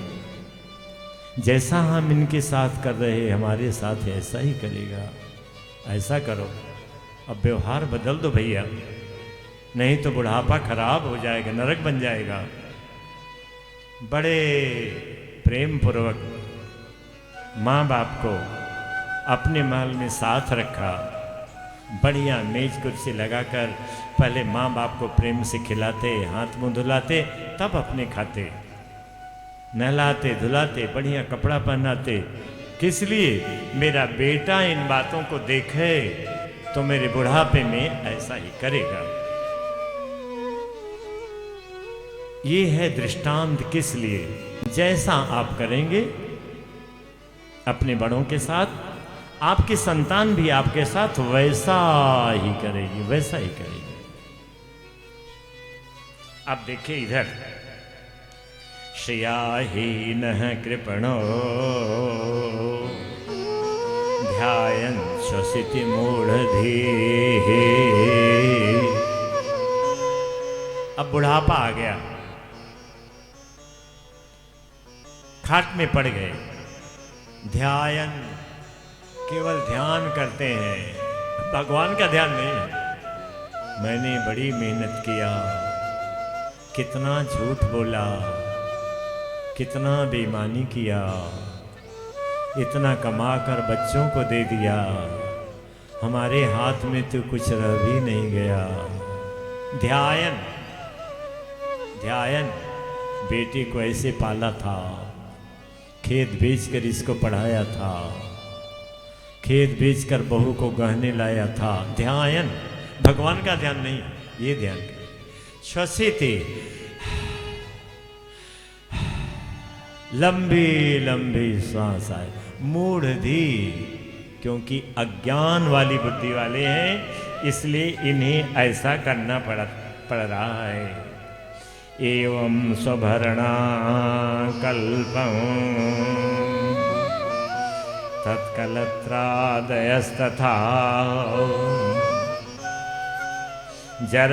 जरयोपात्तवैरूप्यो मरणाभिमुखो गृही। गृहस्थ आश्रम कहाँ है? गृहस्थ आश्रम कहाँ है? मरणाभिमुखो, मरने ही वाला है, लेकिन केवल पश्चाताप करता, केवल पश्चाताप करता, कोई बात करने भी नहीं आता। ये बात कथा में बताई जा चुकी है। यदि आप जीवन में कम बोलेंगे, जीवन में एकांत का सेवन करेंगे, जीवन में व्यर्थ बात नहीं करेंगे, जीवन में व्यर्थ चिंतन नहीं करेंगे, जीवन में व्यर्थ की संगत नहीं करेंगे, तो आप एकांतिक हो जाएंगे। धीरे धीरे धीरे धीरे जैसे जैसे बुढ़ापा आएगा, आपको एकांत अच्छा लगेगा। कई घरों में जाते हैं, देखते हैं बुढ़िया सास क्या कर रही है? गुरुजी, बहू को आपने मंत्र दिया है, वो उतना भी नहीं इसको ज्ञान है, कम से कम 10 मिनट मेरे पास भी बैठ जाया करे। उस मूर्ख को ज्ञान नहीं है कि बहू मेरे पास बैठेगी तो संसार की चर्चा करेगी, अकेले में तो मैं भगवान का सुमिरन कर सकती हूं, नहीं करेगी। तो एकांत में पड़ा पड़ा लंबी लंबी सांस लेता है और अपने जीवन में किए कर्मों के प्रति पश्चाताप करता है, पश्चाताप करता है कि मैंने जीवन बेकार खो दिया, मैंने अपनी आत्मा के लिए कुछ नहीं किया, अब तो कर भी नहीं सकता। वायनोत्कमनोत्तार कप संरुद्ध नाड़िका कास श्वास कृतायास कंठे घुरघुरायते। और भी मृत्यु के नजदीक पहुंच गया। कफ बात और पित्त की वृद्धि हो जाने के कारण गले में घरघराहट भी होने लग गई। बिनिष्कामति कृच्छेन निरुच्छ्वासो हत स्मृति। धीरे धीरे हाथ पांव हिलने लगे, सिर कांपने लगा, लंबी लंबी सांस आने लग गई। हत स्मृति ही, याददाश्त धीरे धीरे धीरे धीरे कम। कौन सी याददाश्त कम हो गई? वर्तमान की याददाश्त कम हो गई। अब याद क्या आएगा? जीवन के कर्मों की याद आएगी। हमारे आपके मस्तिष्क के अंदर धीरे धीरे, हमारे आपके मस्तिष्क के अंदर एक बहुत बड़ा रिकॉर्डर है। जैसे वीडियो रिकॉर्डिंग करते हैं, ऑडियो रिकॉर्डिंग करते हैं, हमारे अंदर एक बहुत बड़ी जगह वाला वीडियो रिकॉर्डर है। जब से हम होश संभाले और जब असमर्थ हो जाएंगे, इतने लंबे समय की सारी रिकॉर्डिंग कर रहा।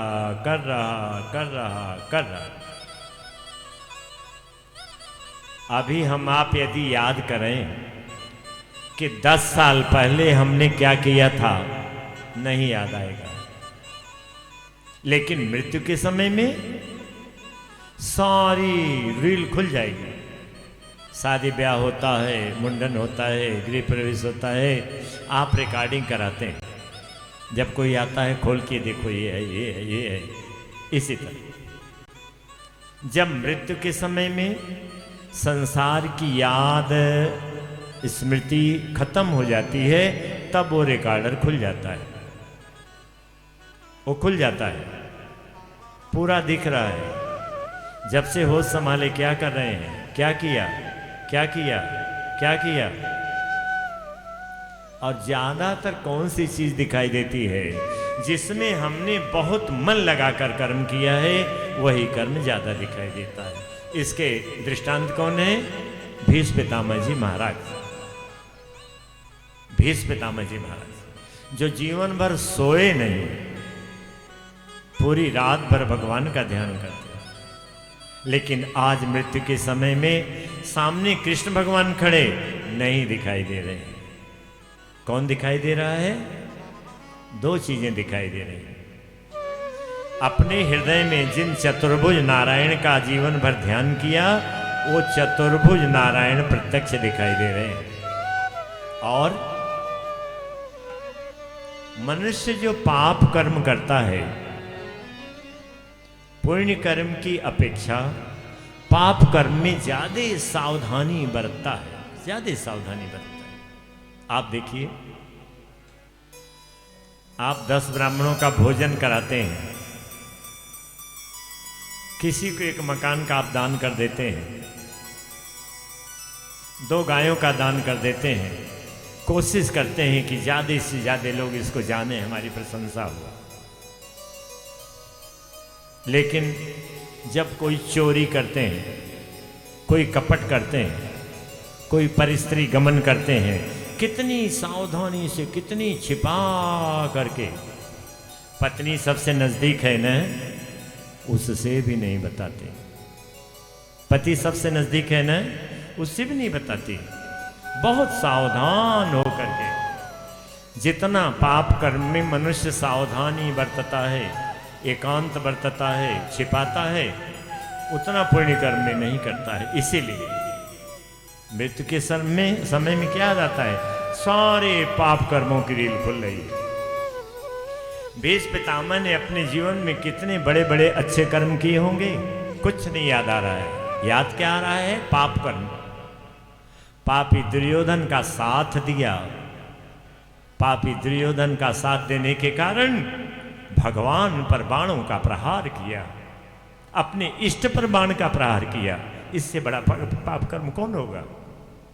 आज पितामह को उसी पाप कर्म की याद आ रही। कृष्ण ध्यान में कौन है? चतुर्भुज नारायण। पर दिख क्या रहा है? कृष्ण कृष्ण मुझे क्षमा कर दो, मैंने बहुत पाप किया है, मैंने हजारों हजारों बाण मारा है, हमारे बाणों के प्रभाव से तुम्हारा रथ हजारों कोस पीछे भाग गया है। अर्जुन जिस पर बैठे हैं, आप जिस पर बैठे हैं, मेरे बाणों के सामने तुम्हारा रथ टिक ही नहीं रहा है। बस करो, बस करो, तुम्हारा पीताम्बर उड़ गया। देखो अर्जुन तुम्हारे पीताम्बर को संभला रहे हैं। मेरी प्रतिज्ञा को रखने के लिए तुमने रथ का पहिया उठा करके मारने के लिए दौड़ना स्वीकार कर लिया।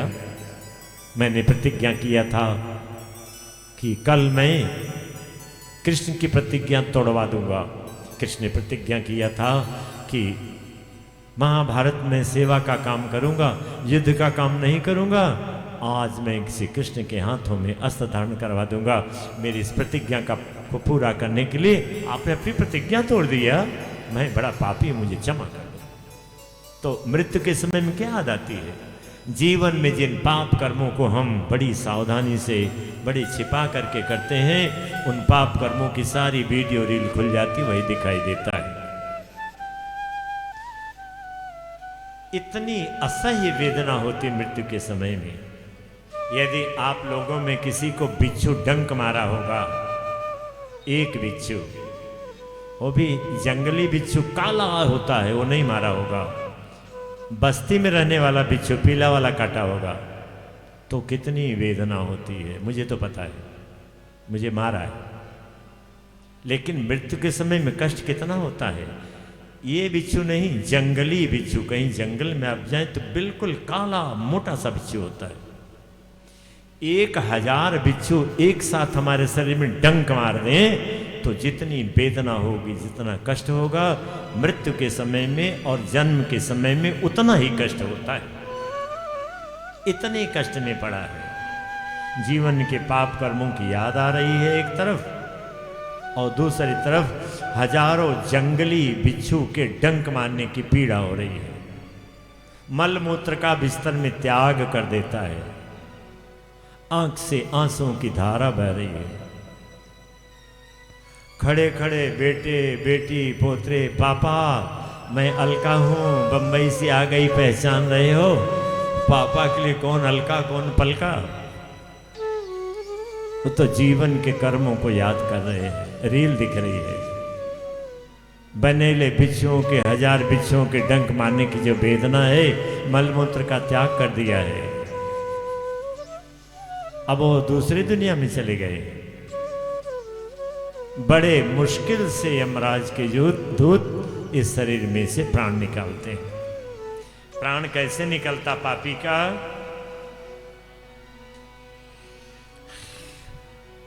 जो विशुद्ध आत्मा है, जिनका अंतःकरण पवित्र है, जिनके अंतःकरण में छल कपट नहीं है, ऐसे अंतःकरण में तो भगवान प्रकट होते, भगवान विराजमान होते हैं।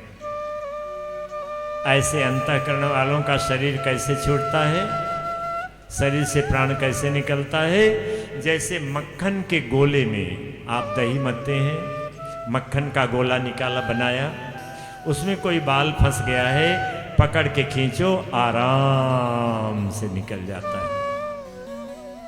और यदि कोई गाय भैंस का गोबर है, उसमें कोई बाल बड़ा सा फंस गया है, उपला बना दिया, उपला सूख गया, फिर उस बाल को पकड़ के निकालो तो बार बार टूट जाएगा, निकलेगा नहीं। पापी का प्राण उसी तरह से इस शरीर में से जल्दी नहीं निकलता। क्यों नहीं निकलता? कारण पापी मरने के बाद कहाँ जाएगा? नरकों में जाएगा, नार की यातना भोगेगा। एक तो ये डर बना हुआ है, दूसरा मोह। कोई किराया देकर आपके मकान में रह रहा है, आपको भैया खाली करते हैं, हाँ बिल्कुल खाली कर देंगे, हमें तो किराया देना है, कहीं भी रह लेंगे। पर यदि फ्री फंड में, मुफ्त में कोई आपका मकान कब्जा कर रखा है, उससे कहो खाली कर दो, कहेगा अच्छा कर देंगे, ऐसी क्या बात है? नहीं, मुफ्त का मकान ले रहा है, मुफ्त के कमरे में नहीं खाली करेगा, नहीं करेगा, करेगा बड़ी कड़ाई के बाद। प्राण तो निकलेगा ही बड़ी कड़ाई के बाद। यमराज के दूत अनेक यातनाएं देकर उसके सूक्ष्म शरीर पर कोड़ों की मार लगाते, बड़ी मुश्किल से शरीर में से प्राण निकलता। फिर इसे जब ले जाते दक्षिण दिशा में यमराज के लोक में, मार्ग बहुत ही दुखदाई है, बहुत दुखदाई है।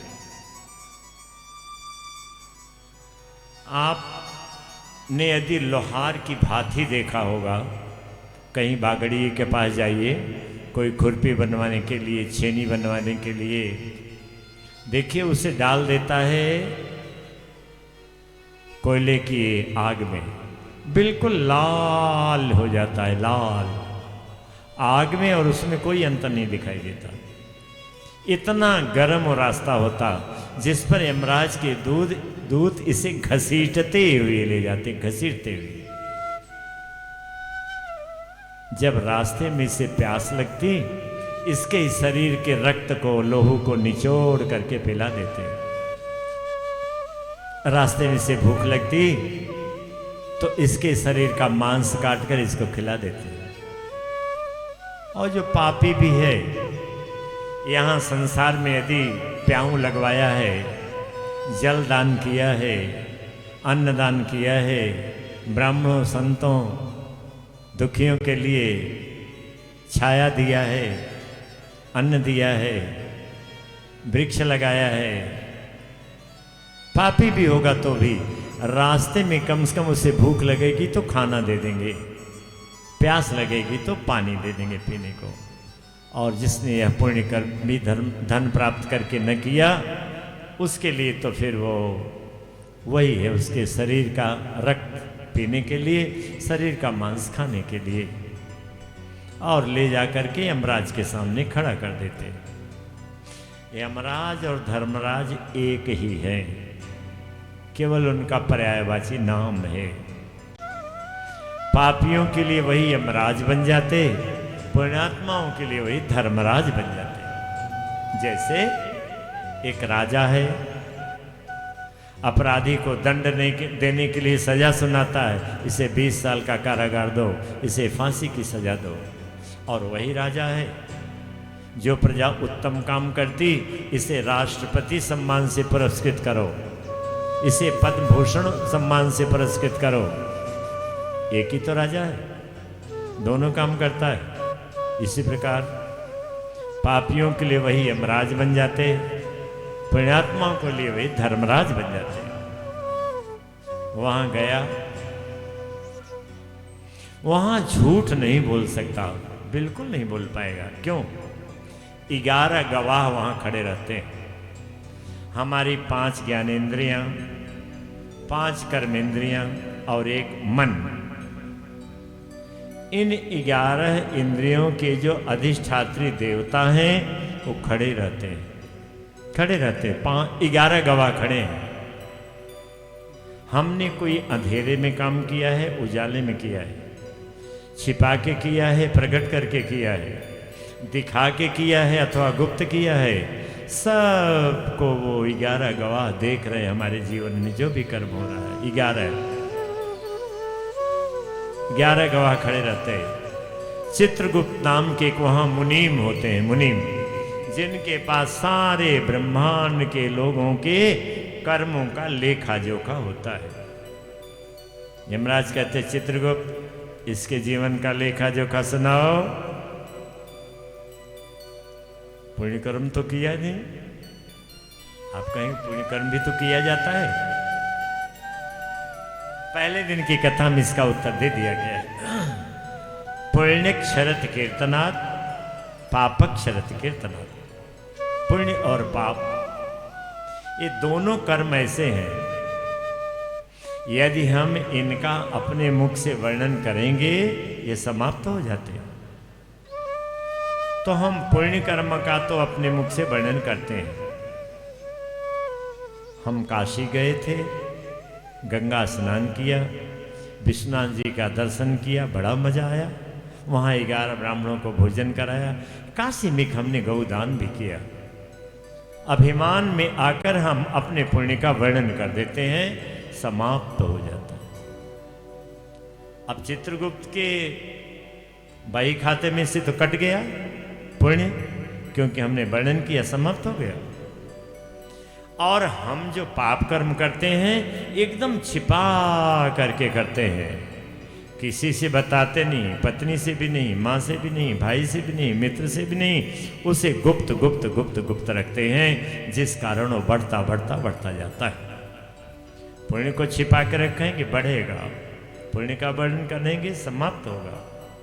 पाप को छिपा के रखेंगे बढ़ेगा, पाप का अपने मुख से वर्णन करेंगे समाप्त हो जाएगा। तो पुण्य तो रहा नहीं, केवल पाप पाप पाप पाप बही खाते में दिखा, डाल दे इसको नरकों में, नरक में चला गया। नरक की यातना अत्यंत दुखकारी है, अत्यंत दुखकारी है। 5वें स्कंद में थोड़ा सा वर्णन किया जाएगा कुछ नरकों का। अब आगे थोड़े में, संगम न कुर्यात् प्रमदास जात योगस्य पारं परमानृक्ष्यः मत्सेवया प्रतिलब्धात्मलाभो वदन्ति या निर्यद्वारमस्य।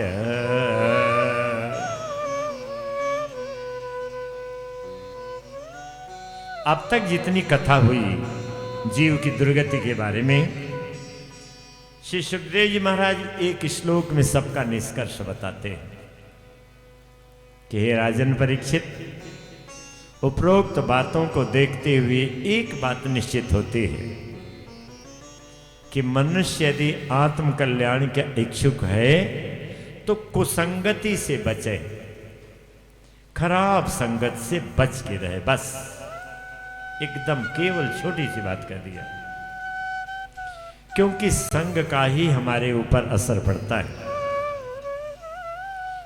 आप यदि थोड़ा अच्छे परिवार के हैं, पढ़े लिखे परिवार के हैं, बुद्धिजीवी हैं, और आपकी बस्ती में झुग्गी झोपड़ी वाले भी रहते हैं, तो आप अपने बच्चों पर बड़ी कड़ाई करते हैं, हे ध्यान रखना उधर न जाने पाए उन बच्चों के साथ। क्यों? नंगे घूम रहे हैं, मिट्टी में खेल रहे हैं, गाली गलौज कर रहे हैं, मारपीट कर रहे हैं, छीना झपटी खाने के लिए कर रहे हैं, तो गंदी आदत है। कुसंग मिलेगा तो हमारा भी बच्चा कुसंग में पढ़कर खराब हो जाएगा। उसी बात को कह रहे कि हे राजन परीक्षित, उपरोक्त बातों को देखते हुए एक बात का निश्चय होता है कि सदा अच्छी संगत करो, जहां से कुछ अच्छी बात, अच्छे कर्म देखने को मिले, सीखने को मिले, ऐसी संगत करो। कुसंग मत करो। जहां बुरा कर्म देखने को मिले, बुरे कर्म करने की प्रेरणा मिले, उससे सदा बच करके रहो, बच करके रहो, बच करके रहो। अब इससे अलग बात बता रहे, अब मुक्ति की बात। अभी तो दुर्गति की बात की, अब अच्छी, अभी खराब खराब बातें की गई, अब अच्छी अच्छी बात बताएंगे। हे राजन परीक्षित, अब आगे चलिए, सद्गति को सुनिए। नित्य, मुक्त, बद्ध, केवल, मुमुक्षु। ध्यान से सुनिए राजन, इस संसार में 5 प्रकार के मनुष्य हैं। इस संसार में नहीं, ब्रह्मांड में, ब्रह्मांड में 5 प्रकार के शरीरधारी हैं। एक का नाम है नित्य। ध्यान से सुनिए, नित्य। कुछ लोग वैकुंठ लोक में भगवान जी के साथ सृष्टि के प्रारंभ से हैं, प्रारंभ से हैं, संसार में कभी आए ही नहीं, उनको कहते नित्य। जैसे शेषनाग है, शेषनाग, महालक्ष्मी है, ये लोग नित्य है, सदा वही रहते हैं, आते हैं संसार में। कैसे? भगवान की आज्ञा से, भगवान की लीला में सहायता करने के लिए।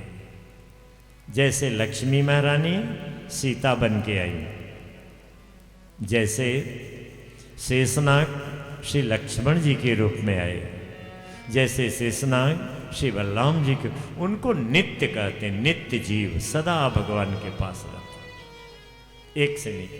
दूसरे श्रेणी के, उनको बोलते मुक्त। कभी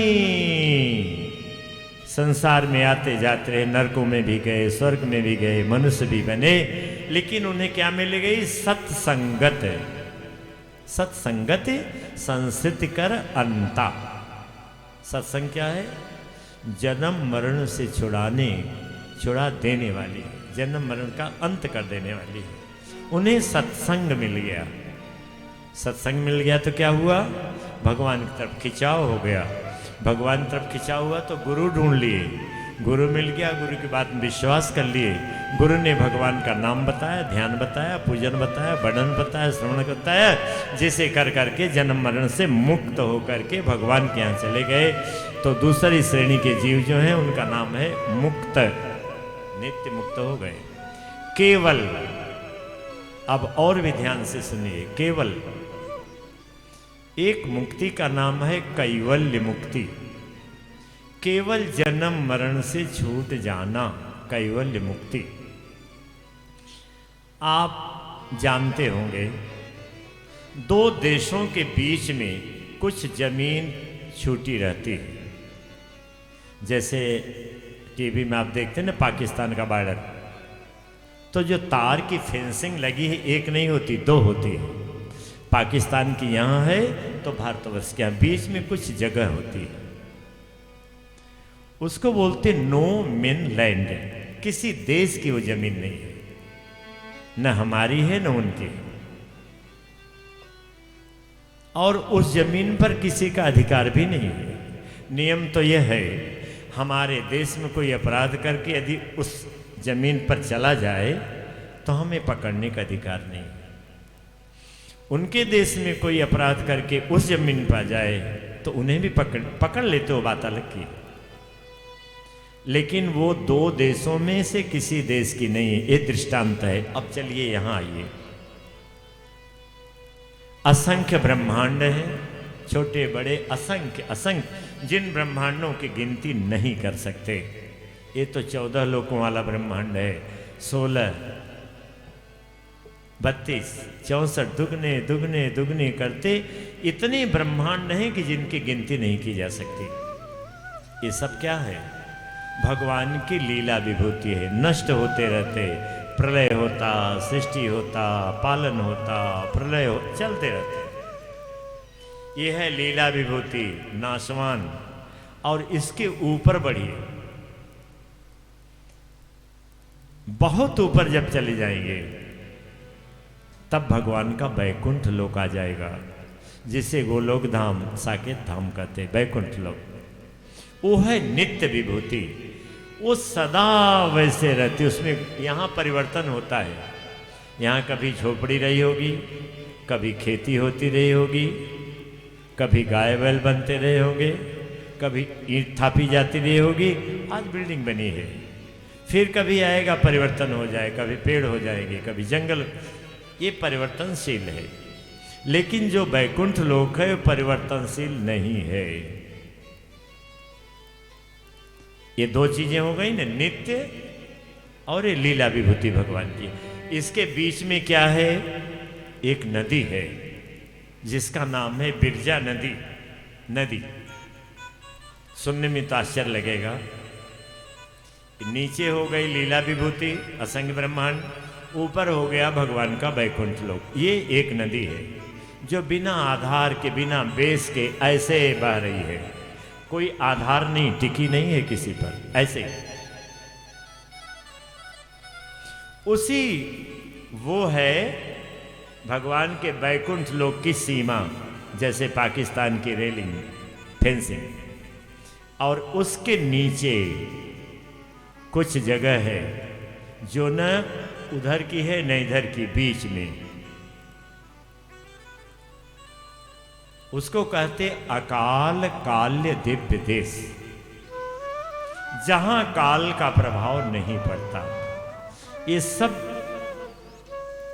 प्रलय हो जाएगा लेकिन वहां प्रलय नहीं होगा। बिरजा नदी के नीचे जो जगह है, जो न बैकुंठ की है न लीला विभूति की, वहां प्रलय नहीं होगा। काल का वहां प्रभाव नहीं पड़ेगा, वहां अंधेरा उजाला नहीं होगा, एक जैसे रहेगा, एक जैसे सदा। चलिए, नित्य लोग हो गए जो मुक्त हो गए। अब ये हैं केवल। कुछ लोग संसार में ऐसा ध्यान करते हैं, वो क्या कहते हैं, हम तो महाराज निरंकारी हैं, निराकार का ध्यान करते हैं। आप विचार करिए, निरंकारी का मतलब है जिसका आकार ही न हो। जब आकार ही नहीं तो तुम ध्यान क्या करते थे? जैसे आप कहेंगे लोटा, लोटा के एक आकार है। आप कहेंगे माला, माला के एक आकार है, स्वरूप है। अब कहेंगे हम निराकार का ध्यान करते हैं। निराकार मतलब एक ज्योति स्वरूप, भगवान का नहीं। ये भी मुक्त हो जाते हैं, जन्म मरण से ये भी छूट जाते हैं। लेकिन जाते कहाँ हैं? वहीं अकाल काले दिव्य देश में, जहाँ कोई परिवर्तन नहीं होता, वहीं पड़े रहते हैं।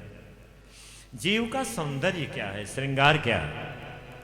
जन्म मरण से छूट जाना जीव का श्रृंगार है। श्रृंगार जीव मरण, जन्म मरण से छूटने पर ये जीव परम सुंदर हो जाता, श्रृंगार युक्त हो जाता है। परंतु उस श्रृंगार का कोई उपभोक्ता नहीं है। जैसे कोई कन्या है, उसका विवाह हुआ और पति मर गया, तो कन्या की श्रृंगार की इच्छा तो पूरी हुई नहीं, और श्रृंगार की सारी सामग्री भी रखी हुई है। तो लोक लज्जा के मारे वो क्या करेगी? श्रृंगार करके बाहर नहीं निकलेगी। लोग क्या कहेंगे? अपने कमरे को बंद कर लेगी, सुंदर श्रृंगार करेगी, सुंदर। और उस श्रृंगार को क्या करेगी? बड़े से दर्पण में, शीशे में देखेगी, और देख करके केवल स्वयं प्रसन्न होगी।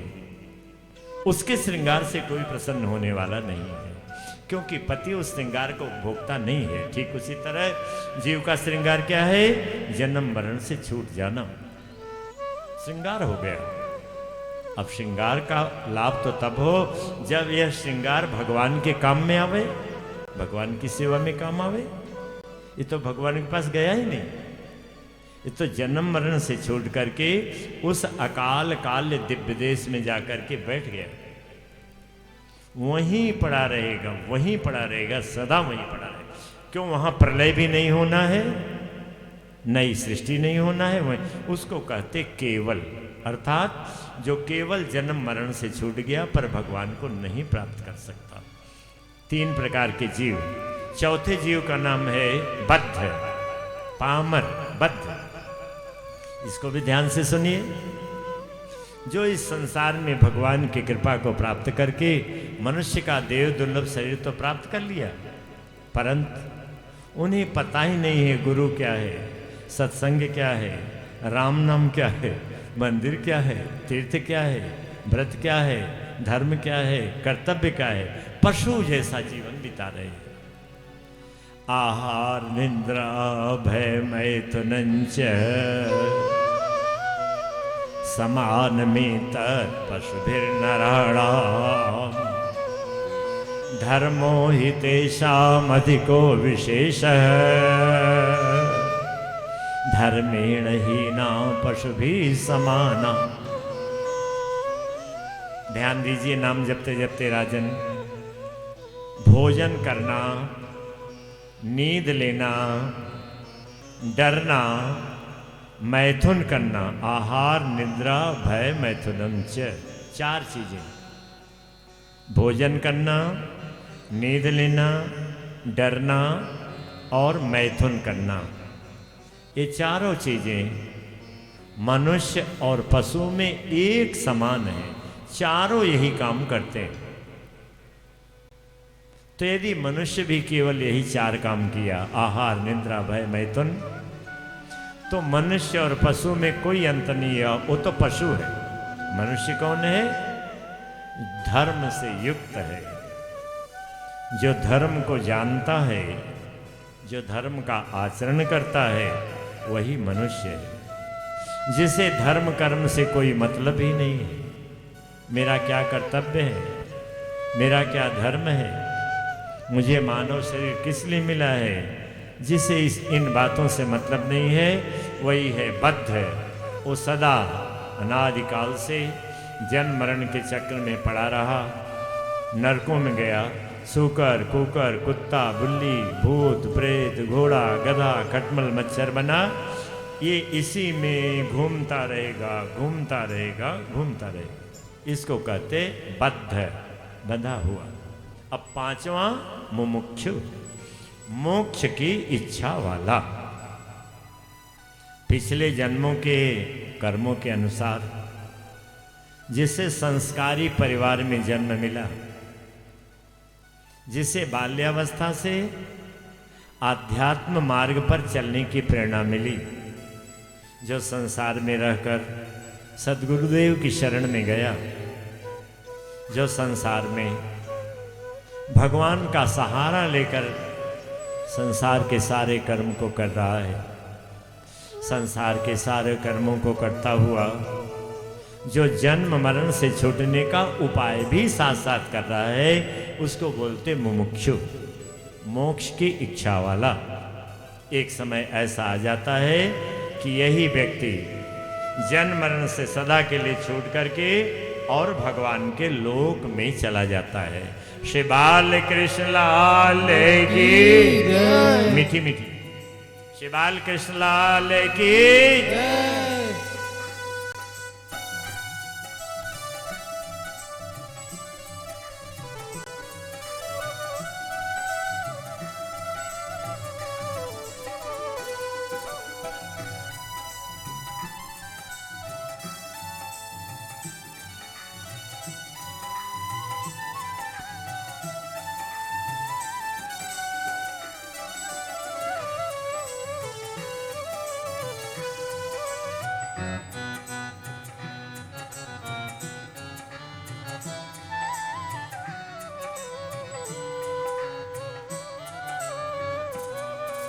मीठी मीठी बांसुरी सुना दो श्याम जी, प्यास मेरे दिल की बुझा दो श्याम जी। बोली मीठी मीठी बांसुरी सुना दो श्याम जी, प्यास मेरे दिल की बुझा दो श्याम जी। मीठी मीठी बांसुरी सुना दो श्याम जी, प्यास मेरे दिल की बुझा दो श्याम जी। मीठी मीठी बांसुरी सुना दो श्याम जी, प्यास मेरे दिल की बुझा दो श्याम जी।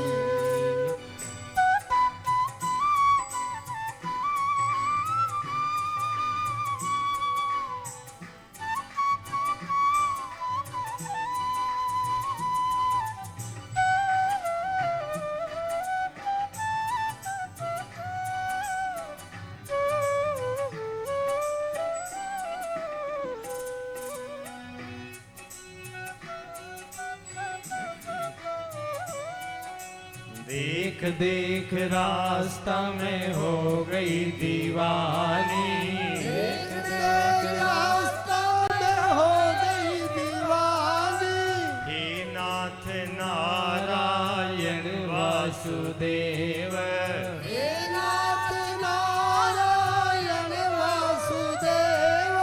देख देख रास्ता में हो गई दीवानी, देख देख रास्ता में हो गई दीवानी।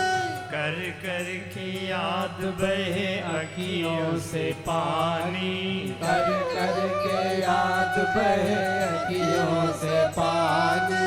भक्तों को तरस दिखा दो श्याम जी, प्यास मेरे मीठी दिल मीठी। की बुझा दो श्याम जी। मीठी मीठी बांसुरी सुना दो श्याम जी, प्यास मेरे दिल की बुझा दो श्याम जी।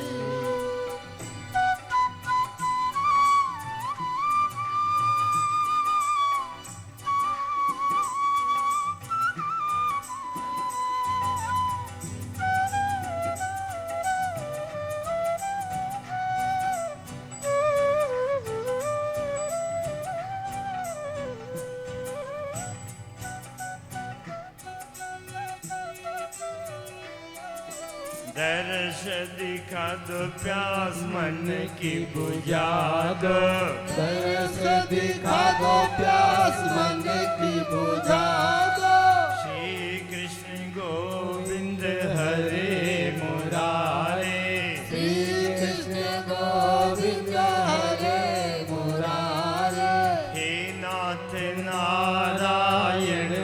वासुदेव, हे नाथ नारायण वासुदेव। दर्श दिखा दो प्यास मन की बुझा दो, दरस दिखा दो प्यास मन की बुझा दो।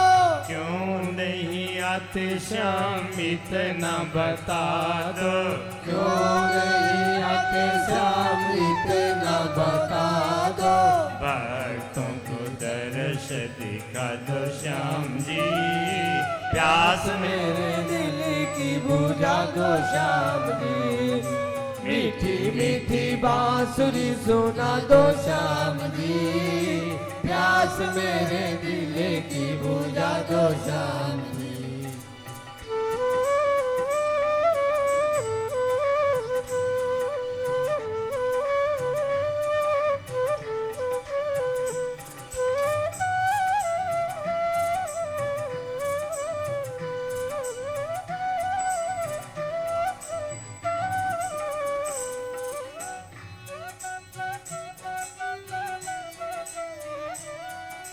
वृंदावन के कृष्ण कन्हैया, वृंदावन के कृष्ण कन्हैया।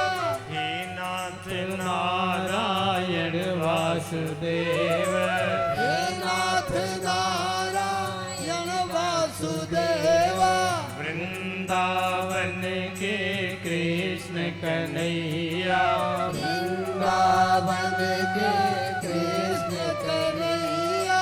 क्यों नहीं आते हो माखन के खवैया, क्यों नहीं आते हो माखन के खवैया।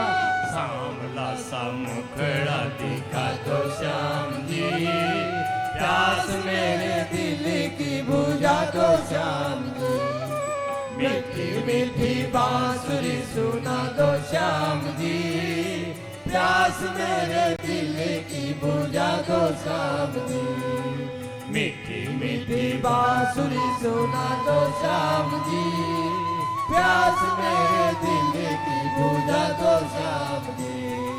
प्यास मेरे दिल की बुझा दो श्याम जी। प्यास मेरे दिल की बुझा दो श्याम जी। श्री बाल कृष्ण लाल की जय।